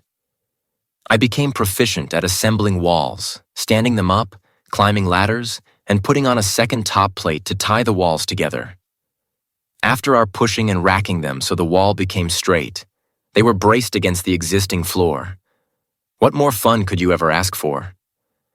When you were done at the end of the day, we got to look back and see the walls we had put up, and the holes in the walls for windows and doors. I was hooked. So was my brother, who came up into that same space wanting to operate the gun himself, and every time it was set down, he made his way over to try to pick it up. He was thwarted at first, but before long he was allowed to operate the gun as well. He must have always had better hand-eye coordination than I did. The 4 of us stood back, admiring the walls of the framed house we had put up that day. We looked at each other and shared grins. My brother and I grinned because of the amazing tool we used and the results we saw. My folks grinned, no doubt knowing they had made our day and were putting us on the correct path for independence. The folks actually carried out every aspect of building those houses in Iowa, and we observed and learned about them firsthand. As we mastered the skills as young men, I came to find that the only real limitation caused by my accident was the fact I could not reach down inside of small electrical boxes with my 2 hands and fingertips to do the connecting. The wiring had to be done out of the box if they were cut too short, which happened only once. In those days, I saw myself doing everything regarding remodeling and building homes. It was really what I liked to do. My parents went on to build several more houses in the same way, doing everything. They often timed a project over our 3-month summer vacation. One year, we built the Circle Drive house, as it was called, since it had a circular drive. It had a split foyer and was a pretty good-sized house. I worked practically full-time. I'd say not every week was a 40-hour week, but at $1 an hour, I had amassed somewhere over $400 on my chart. Charts with our names on them were placed on the front of the refrigerator, and we'd write the number of hours we worked each day and each week. Things could be subtracted from it if you went to the store and bought a toy of some kind. But my toy days were over. I believe the folks only paid for materials and one of Dad's friends to come and lay blocks with him on the foundation, which was a full 8 feet downstairs and included the garage. They ended up selling that house in the mid-1970s, and for those times it was good money for such a piece of property on possibly an acre. I realized their probable output for labor for the entire house was barely $1,000. My brother didn't make as much money as I did, being 3 years younger and only about 9 years of age. But I'm certain he gave them plenty of hours of labor. He was troweling floor concrete on the inside while I was outside mixing the concrete in an electric mixer. My mother wielded the wheelbarrow back and forth to my brother and father, who were placing the concrete. This labor alone was 1 full day, plus an additional part of another. We stopped once in the morning and once in the afternoon to have a pop break. This meant we ran to the store, picked up a 6-pack of Pepsi, and sat in the shade. Everyone drank a Pepsi and talked about what needed to be done next. Sometimes the Coke Lady story would come up and we'd all have a good chuckle and call Mom the Coke Lady. She'd say, "Why?" "We drink Pepsi." About noon on the second day, I noted my mother's trips with the concrete were short. They must be in the garage section, I figured. I'd stop shoveling and look inside as they did their finishing work. We were all pleased with ourselves. I don't know what a concrete truck cost then, and we might have needed a pumper to get the concrete back where we needed it. I'm certain a concrete truck driver would have been amazed to see 1 man, 1 woman, and 2 children do so much concrete pouring in such a short time. We all seemed to get great pleasure out of working ourselves to exhaustion and sitting back and appreciating what we had accomplished. What a wonderful thing to learn. How to work so hard and enjoy it. We got a sense of self-worth out of the accomplishment. What a simple thing to do. Keep going. Do not stop. And the rewards were satisfying and enriching. A notable incident happened during that second afternoon. Mom and Billy headed to the car for a soda run. I began using the hose to clean off the concrete mixer. Noticing that the tip of my pointer finger had a small cut, I used the hose to wash it clean. Then I forced the finger against my shirt, hoping to stop the bleeding, just as my father came from around the corner to remove his concrete boots. He was looking up at my hand and knew it had a cut on the end of the new tip of my pointer finger. I had been told there wasn't enough skin left on that tip, so the doctor had to cut a little bit of skin off my bottom and graft it over the top of the pointer finger. During the winter months, I'd find this often got especially dry if I was outside too long making snowballs. It was the first area to dry up and crack, as skin does in the extreme cold. My father said, "Are you okay?" I looked over and said, "Just a little cut on the tip." He looked down at the ground. As he raised his head, he started telling me that I sure mixed a lot of concrete. He told me how many yards it was. I don't remember, but the number was high. I was young and felt strong. I was using my muscles all day long, using my mind to calculate the formula, keeping track of where I was in the many batches of sand, mortar, and lime. It was a lot of fun for me. My father said, "Let me see." I raised my hand out to the side, looking away from him. I continued to spray random pieces of mortar mix and sand from the concrete mixer. He said, "You just don't let anything stop you." I looked over at him in silence. I guess this was his apology for the accident. Then he said, "That's good." He muttered, slower and in a lower voice, "You sure don't." He disappeared around the side of the building and out of my view. I knew my father well enough to realize this was the closest thing I was going to get to. I'm sorry for this terrible accident. I decided I'd take it. I dumped the now full mixing bucket full of water onto the ground with a huge splash and turned the hose up into the turning barrel. As the last of the mud came out of it and flopped onto the ground, I resolved again to not let anything ever stop me. Chapter 18. Arrive Alive. Arrive Alive is what the big green roadside sign read as we crossed from Georgia into Florida. My mother, father, and brother Billy yelled, "Hooray!" My youngest brother Bobby and I looked at each other with disgust. We had been uprooted when the folks had decided to move to Florida. They had come down earlier, 6 months or so before, to Miami, and stopped in St Augustine, Florida for the night. They fell in love with the place, as everyone did, and still does. This makes some of the traffic in the town excruciating during the Nights of Lights holiday festival. The whole downtown, including buildings, palm trees, and the live oak canopy, gets covered in 3 million white lights. People travel from miles around to gawk, driving slowly while oohing and eyeing. This is completely disruptive for the locals who used to scurry around the town they grew up in. We were on our way directly to the real estate closing of a pale green house which sat in an area called Crescent Beach. It was down a dusty gravel road. Only the gravel was not rocks as we knew them in Iowa. It was some form of shell, but it didn't hold its form well in wet weather and became kind of mushy, not too unlike snow. The folks loved a straight drive. We had probably been in the vehicle for 16 hours, only stopping at Stuckey's to grab something off the cheap menu, or to take any breaks we needed, such as for gas and a bathroom. The home we were to live in was a typical 50s concrete block ranch with the carport to one side and the laundry facility in a small concrete block room near the carport. The living and kitchen areas on one side of the center hall fed 3 bedrooms and 2 baths to the left. By this time, we were so punchy we could barely stand it, knowing we were going to have to wait in the car at the title company for the closing to happen. Imagine 3 boys in the back seat of a very hot car with the windows rolled down. My parents greeted the realtors at the door, and they began to walk through the house. My youngest brother Bobby, about 4 or 5 years old, started saying silly stuff. Some things were funny and most were annoying, until he finally said, looking at the ditch filled with water between the road and the front yard of this new home of ours, "Is that the ocean?" Billy looked over at me like, this is too good to be true. He said, "Yes, it is. It is the ocean," and turned his head in the other direction so his smirk could not be seen or interpreted. I had to elaborate. "Yes, it is the ocean, and the folks say you can go swimming in it while you wait for them to finish the walkthrough." Almost immediately, Bobby yelled, "Oh, good!" He hopped out of the car, ran around the front, and jumped smack into the full ditch of dirty rainwater.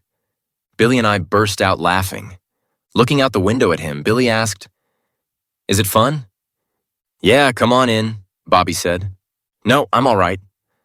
Both of us were casting anxious glances up to see if the folks had noticed their youngest boy splishing and splashing around in a mud puddle ditch. Bobby was swimming and hollering, hooting and having the best time, calling us to, "Come on in, it's fun." We both smiled with satisfaction, anticipating the event would become a notable part of the Hendricks family history. This was the only fair payback for the folks making us ride for such a long, straight run.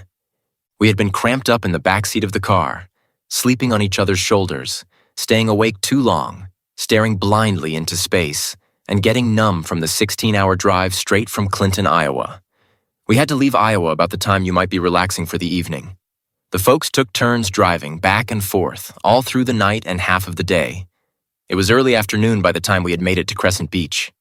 Billy and I flashed our eyes back and forth to our brother, splashing around, having the best time in the world. He was finally relieved from such a long drive. From the open front doorway of the greenhouse, finally, one of my parents, I don't remember which, looked out and saw Bobby splashing in the ditch. The other's head popped out too. They turned and pushed back into the house to ask a question about something or other, to direct the realtor away from the nonsense. My brother and I knew there was trouble, so we sat up straight in the seats, looking forward. After a few more minutes, the parents realized they could not stall any longer. To stop this, Mom came out first, calling to Bobby, "Get out of there." He responded, "Bry said I could." I knew I was going to catch the blame. It was my idea to let him swim in the ocean. She said again to him in her sternest voice, "Get out of there." He scrambled out, dripping wet and with mud stuck to him in some spots. She said, "Get back in the car." Luckily, he climbed back in the way he got out on my brother's side. Billy protested the whole time, "Don't get me wet." Bobby splashed down between the two of us. We both let out a snicker as he told us, "That was fun."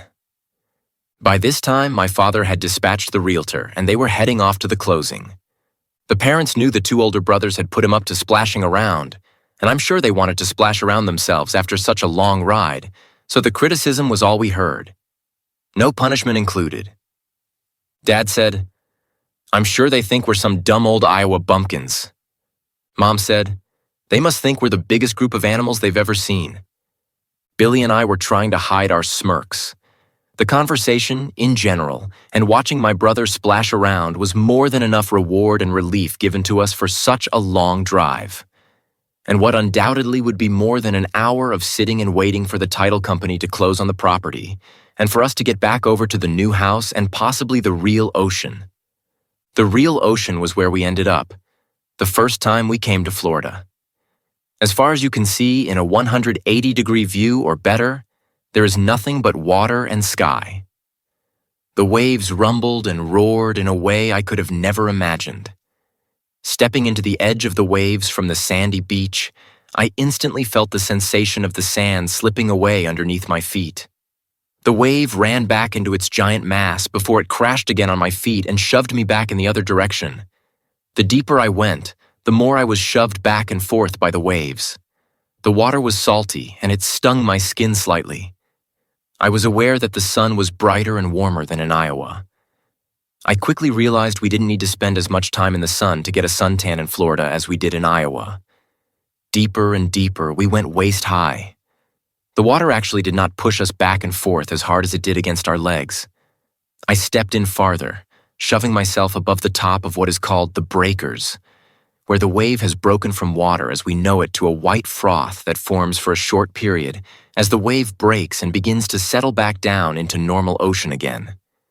By now, I was up to my neck, pulling forward with my arms. Before long, a wave crashed over me. I soon caught on that if I pulled against the wave when it was coming to me, it lifted me high off the sandy bottom before depositing me back onto my feet. My father and I were out in the deeper section in between the breakers, where we could catch a wave by treading water and bouncing up and down on our feet. We did this for quite a long time. Billy was too short to be out all that way. He was somewhere between us and the shore, where my youngest brother was enjoying the real ocean. My mother was standing on the dry part of the beach. She did not enjoy the water. In bed that night, I closed my eyes, and the sensation of being lifted up and down over and over again was still with me as I drifted to sleep. Like a beginning drinker who might get the bed spins. Maybe Florida won't be so bad. We settled into Florida life, and it turned out to be more like a vacation, a 6 or 7 month long one. During that period, I went to 2 high schools as a sophomore. Everything was easy. I was skating, getting great grades. The best thing which happened was I was able to convince my folks to buy me an electric guitar. I'd take regular lessons once a week. Since I had no fingers on my left hand, I had to play a left-handed guitar. There was none, so we bought one with a double cutaway design. It was even on both sides. The problem was the knobs controlling the volume and everything were where your wrist was supposed to be. That didn't stop me.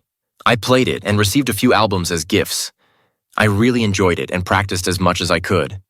But the time came when my mother, who didn't like Florida much more than I did, convinced my father we should move back to Iowa. I don't know what happened exactly. They agreed to renovate my father's warehouse into a bar, then return to Iowa and start a bar business. Chapter 19.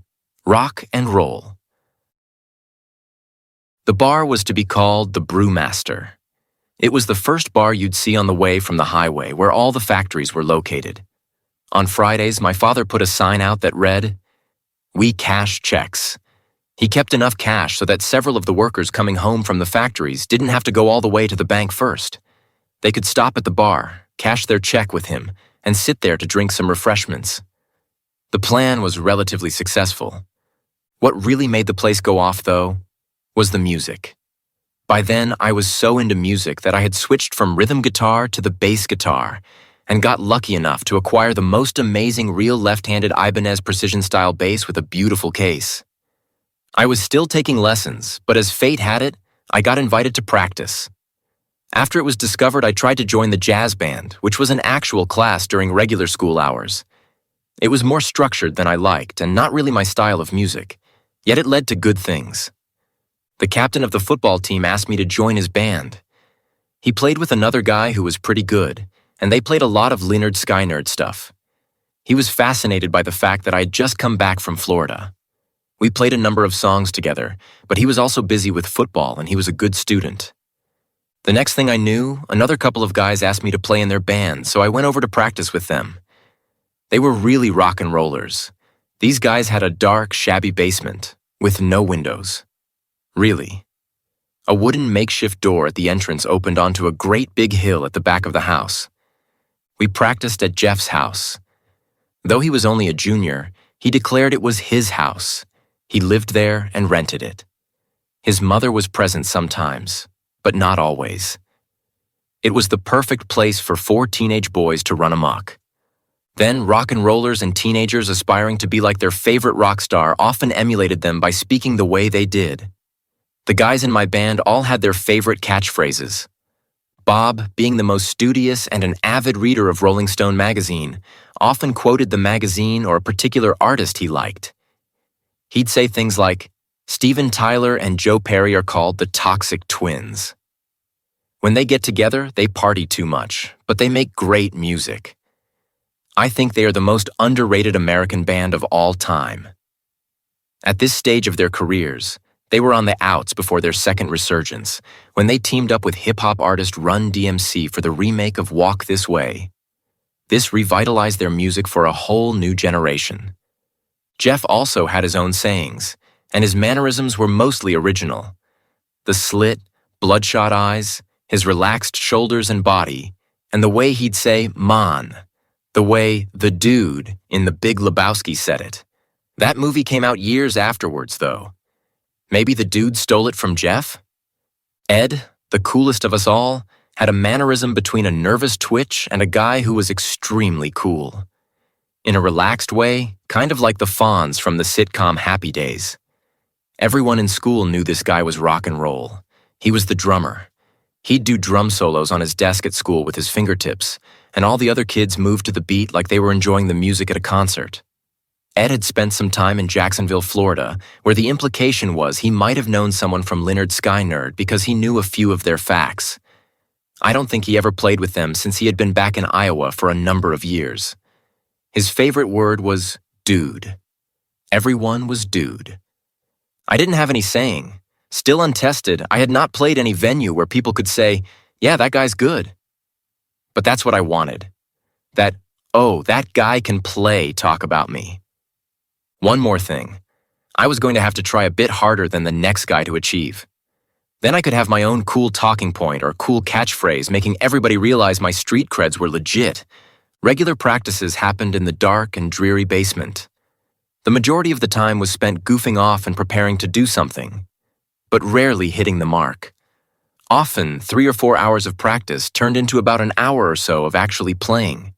But the time went by and we got better and better, and I learned several new songs. The cast of characters in that band was unique. They were not serious about the music at almost all of our practice sessions. We didn't get much done, but we jammed a lot. After 6 to 8 months, we finally started to improve. The band didn't have a name. We had the guy considered the best drummer in town, Ed the Night Stalker Walker. Ed was living in a house rented by the guitar player, Jeff, who played rhythm guitar and had most of the talking interactions with me and everyone else in the band. He was considered the leader of the band. Of anyone I had ever met, Jeff was the most mellow. Usually, about the time all 4 band members arrived, Jeff was still there, but not so much into the music. This made him slower, yet he was still just as much fun. Next was Bob, who was a studious, nerdy guy with big black glasses. He could really play guitar well and was probably the musical leader of the band. He often lamented over every aspect of the sounds we made, and he knew how to stay away from Ed the Night Stalker Walker. Knowing it was a great honor to have the best drummer in high school playing in our band, Bob only ever told him how great he was. He was pretty great. Usually, most of the practice session was his drum soloing and playing various beats while Jeff went around preparing to play. Bob often went over parts with me again and again, teaching me the songs they knew. He was a good teacher. None of us looked as cool and rock and roll as Ed the Night Stalker Walker. Jeff looked pretty cool, rock and roll wise, mainly due to his perpetual laid-back look. I was the one who didn't quite fit in. My clothes were normal and athletic-based. Sometimes people showed up in the basement and listened to us play. They told us we were decent or we sounded good, but any session was mostly a Walker drum solo. He'd break into it at any moment. This halted the practicing. He'd be going wild like Animal from the Muppets show, and it sounded cool. Then Jeff came out with his favorite trick, a pull off the high E string with 3 fingers as he'd climb up the fret bars, sometimes putting his finger behind the fretting hands, making kind of an Eddie Van Halen sound. That was his one big trick. He and I missed the most chord changes in our songs. Me, because I wasn't as well practiced as they were, and Jeff, usually from being distracted. Bob often stopped and went over the chord change, which kick-started an Ed Walker drum solo again. It wasn't the most productive way to practice. Still, I never missed a chance to play or hang out with the band. After 6 to 8 months of our practicing regularly, people came in discussing how the bass player didn't have any fingers. Most of the guys said, "Well, that's pretty cool." I didn't mind. It was nice to be told it was cool that I played an instrument without all my fingers. It was really my way of getting back at the shearing machine. Playing in the dingy basement room was one thing. I was apprehensive about playing in front of a large group of people, which of course was the goal. Now I had joined a group. Would I let them down? Tell them, "No, I don't want to play," if we ever scored a public venue? Then the announcement for the talent show happened. The other band members were excited. We were going to join the junior class talent show. I was uneasy about it, but didn't say no. At home, I told my parents about the talent show, and they thought it was amazing. They really were in support of it. By that time, the bar business had improved, and they were regularly adding music. Mom said, "Maybe Dad will see your band and hire you out at the Brewmaster," which made everyone in the family smile and laugh. I was only 16, about to turn 17. Auditions were required. We showed up and did our best version of Breaking the Law by Judas Priest. Ours was the heaviest metal band there. The rest of the show included 2 guys playing bass against each other. They called it Dueling Bullfrogs. It borrowed the theme of dueling banjos. Another band was formed by some of the smartest and most studious kids in class, and they were pretty good. Then my buddy who had first sought me out as a bass player, Brent, who loved his Lynyrd Skynyrd, brought in an adult to play the other parts of the Freebird solo, and they nailed it. Finally, all the acts completed their auditions. We had made it onto the list. The contestants were talking about what they were going to wear for the talent show. I couldn't figure out what I wanted to be. What was my persona? The best I could come up with was fluorescent yellow tennis shoes and one of my favorite shirts, which had nothing to do with rock and roll. Arriving at the talent show and heading backstage, I was nervous and excited at the same time. I saw my parents, who were in line with my 2 younger brothers. I said hello to them and chatted with them for a minute or 2 before I went backstage. Since we were the opening act, I was really pretty nervous. Everyone in the family had told me I was going to do great, and I felt the same because we had practiced so much. But I had no experience playing in front of such a large crowd, and this would be everyone in the school. As the line started to move and the door opened, I could see the auditorium was going to fill up, so I started to head away. As I did, I could hear my father starting his marketing already for the band. He had told a big gaggle of girls in front of them he was going to pay their way into the talent show, and all they had to do was scream and holler for our band, Wreckage. Backstage the week prior, our rehearsing for the talent show was wonderful. I met and got to chat with a lot of different people who considered me a musician. Everyone loved my name, Bryson Hendricks, and said it was the most rock and roll name ever. And they asked if I was related to Jimi Hendrix. I guess they thought it was a little joke. We held our instruments in anticipation. Moments before the curtain rose, I stood with my bass tuned up and ready. My 2 guitar players waited on either side of me, and the best drummer in the high school was behind us. Nervously, Ed made a flam on his drum and a roll or 2 on his snare. We did as well, with me rumbling the bass and my guitar players squealing on either side. It was as if we were a lineup of thoroughbreds waiting for the gate to open. On the other side of the curtain, the announcer for the junior talent show finished with the niceties and began introductions, naming each of us. My name was met with thunderous applause. I smiled, knowing my father was out there shilling for me. I thought for a split second about the apprehensions, the possibility of not performing well. Perhaps it was because I didn't have all the fingers on my picking hand. What if I dropped my pick? Or something else went wrong and everybody would feel sorry for me? Which I hated so much. Self-pity is the thing that has made me mad the most in this world. Even now, when someone I love starts to speak with self-pity in their voice, it irritates me to no end. That's not the path you should take. It leads nowhere, only down. There on the stage for the talent show, I suddenly felt like I was outside myself. I saw myself on stage with my buddies and a well-rehearsed song, 2 great guitar players, the best drummer. No way was I going to miss this moment. The announcer rang out, "Ladies and gentlemen, wreckage." A loud cry erupted from the audience and collapsed, and the curtain drew back. Ed snapped the snare drum for the 1 count, which started us off with da-da-da-da-da-da-da-da-da-da-da-da. Bob belted out the beginning lyrics of Breaking the Law. The audience clapped to the song, and our high-energy show had started. I looked around, but could only see the lights. I couldn't make out faces as we moved around the stage, having the best of times.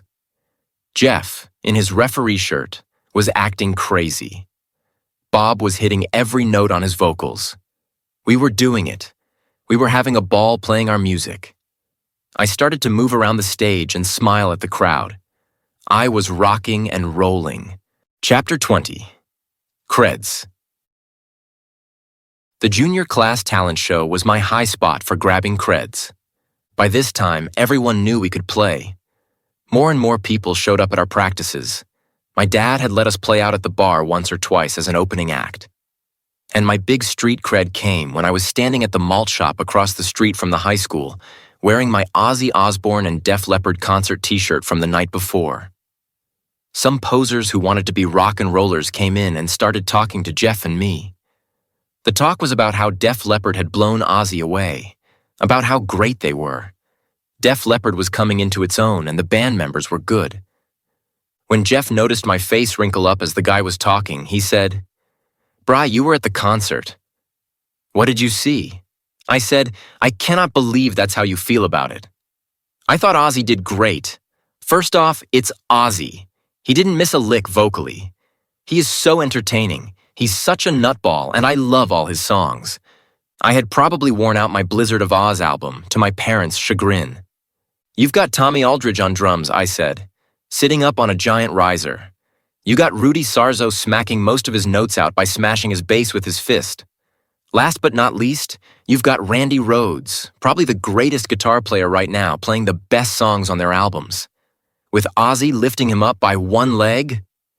No, I don't agree Def Leppard blew them away. I could see the pleasure on my buddy's face. He could tell I was getting my street creds for rock and roll. Everyone was silent for a moment or two, before Jeff announced, "Well, I guess you saw different concerts." He and I smiled at each other and turned our heads, like, who do these guys think they are? Not rock and rollers like us. As my folks' bar became more and more popular, we were sometimes asked to open up for multiple events or shows with multiple acts. We never got paid for it. We were happy just to have a place to play, and we'd rock out the 6 to 9 songs we knew very well. By the summer of the year I was going to become a senior, we started to get really good. I sometimes devoted half a day to practicing. By senior year of high school, we had enough music to play the homecoming dance. When we graduated from high school, none of us wanted to find regular jobs. We wished we could get some kind of band work when, luckily, my father got a call.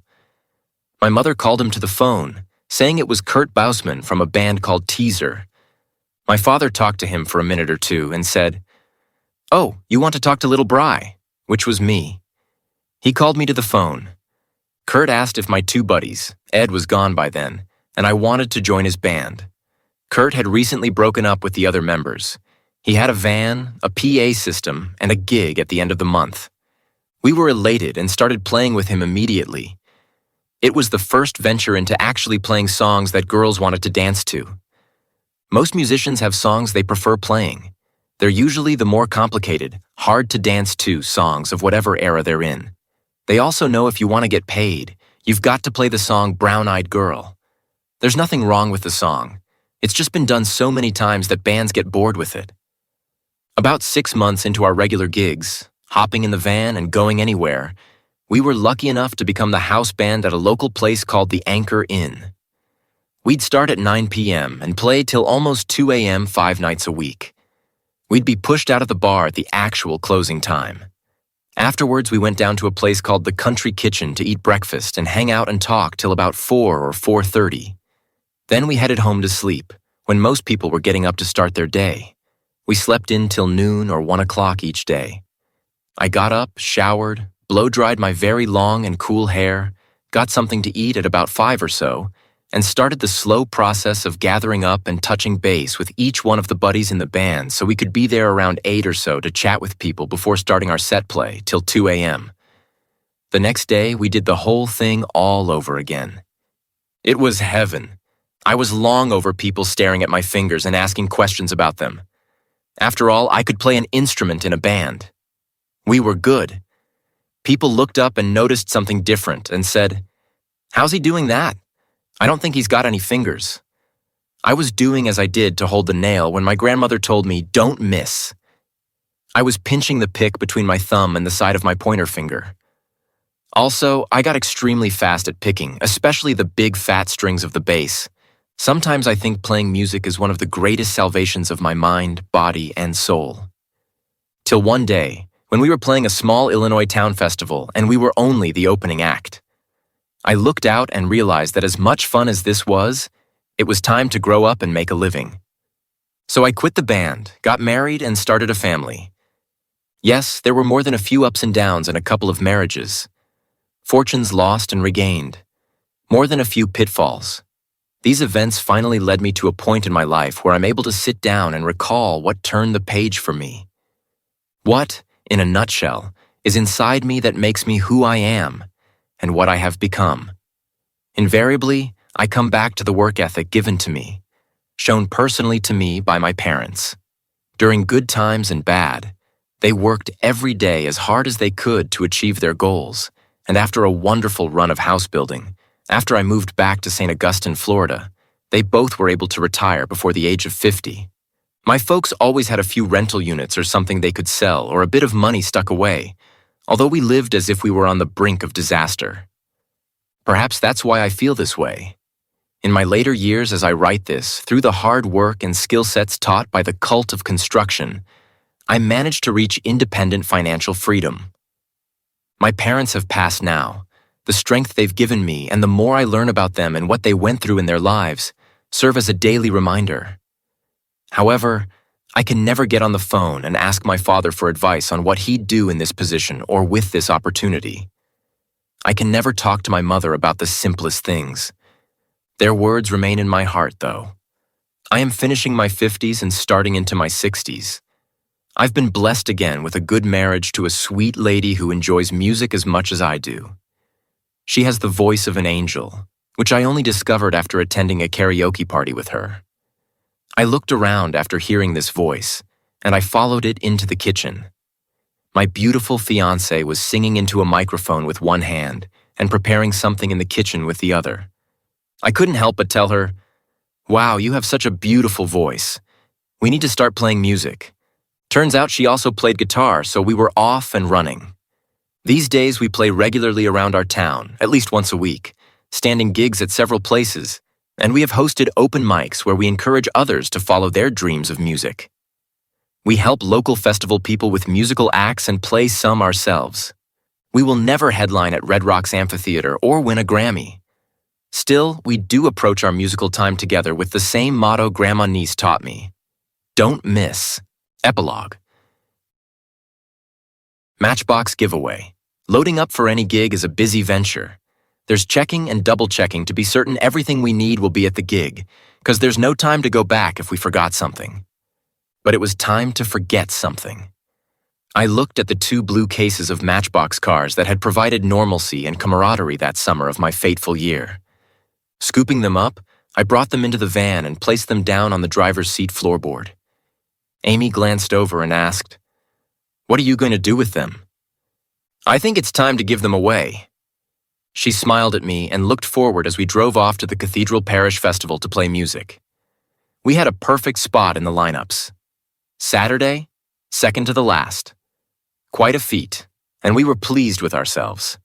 When we were fully set up, I ran back to the car and grabbed my two blue vinyl boxes. I unsnapped the front snap, lifted the lids back so the cars inside of the open cases could be viewed by the children, like I had done decades ago. But this time, they were to be set free. Placing the cases at the edge of the stage, I noticed the kids watching.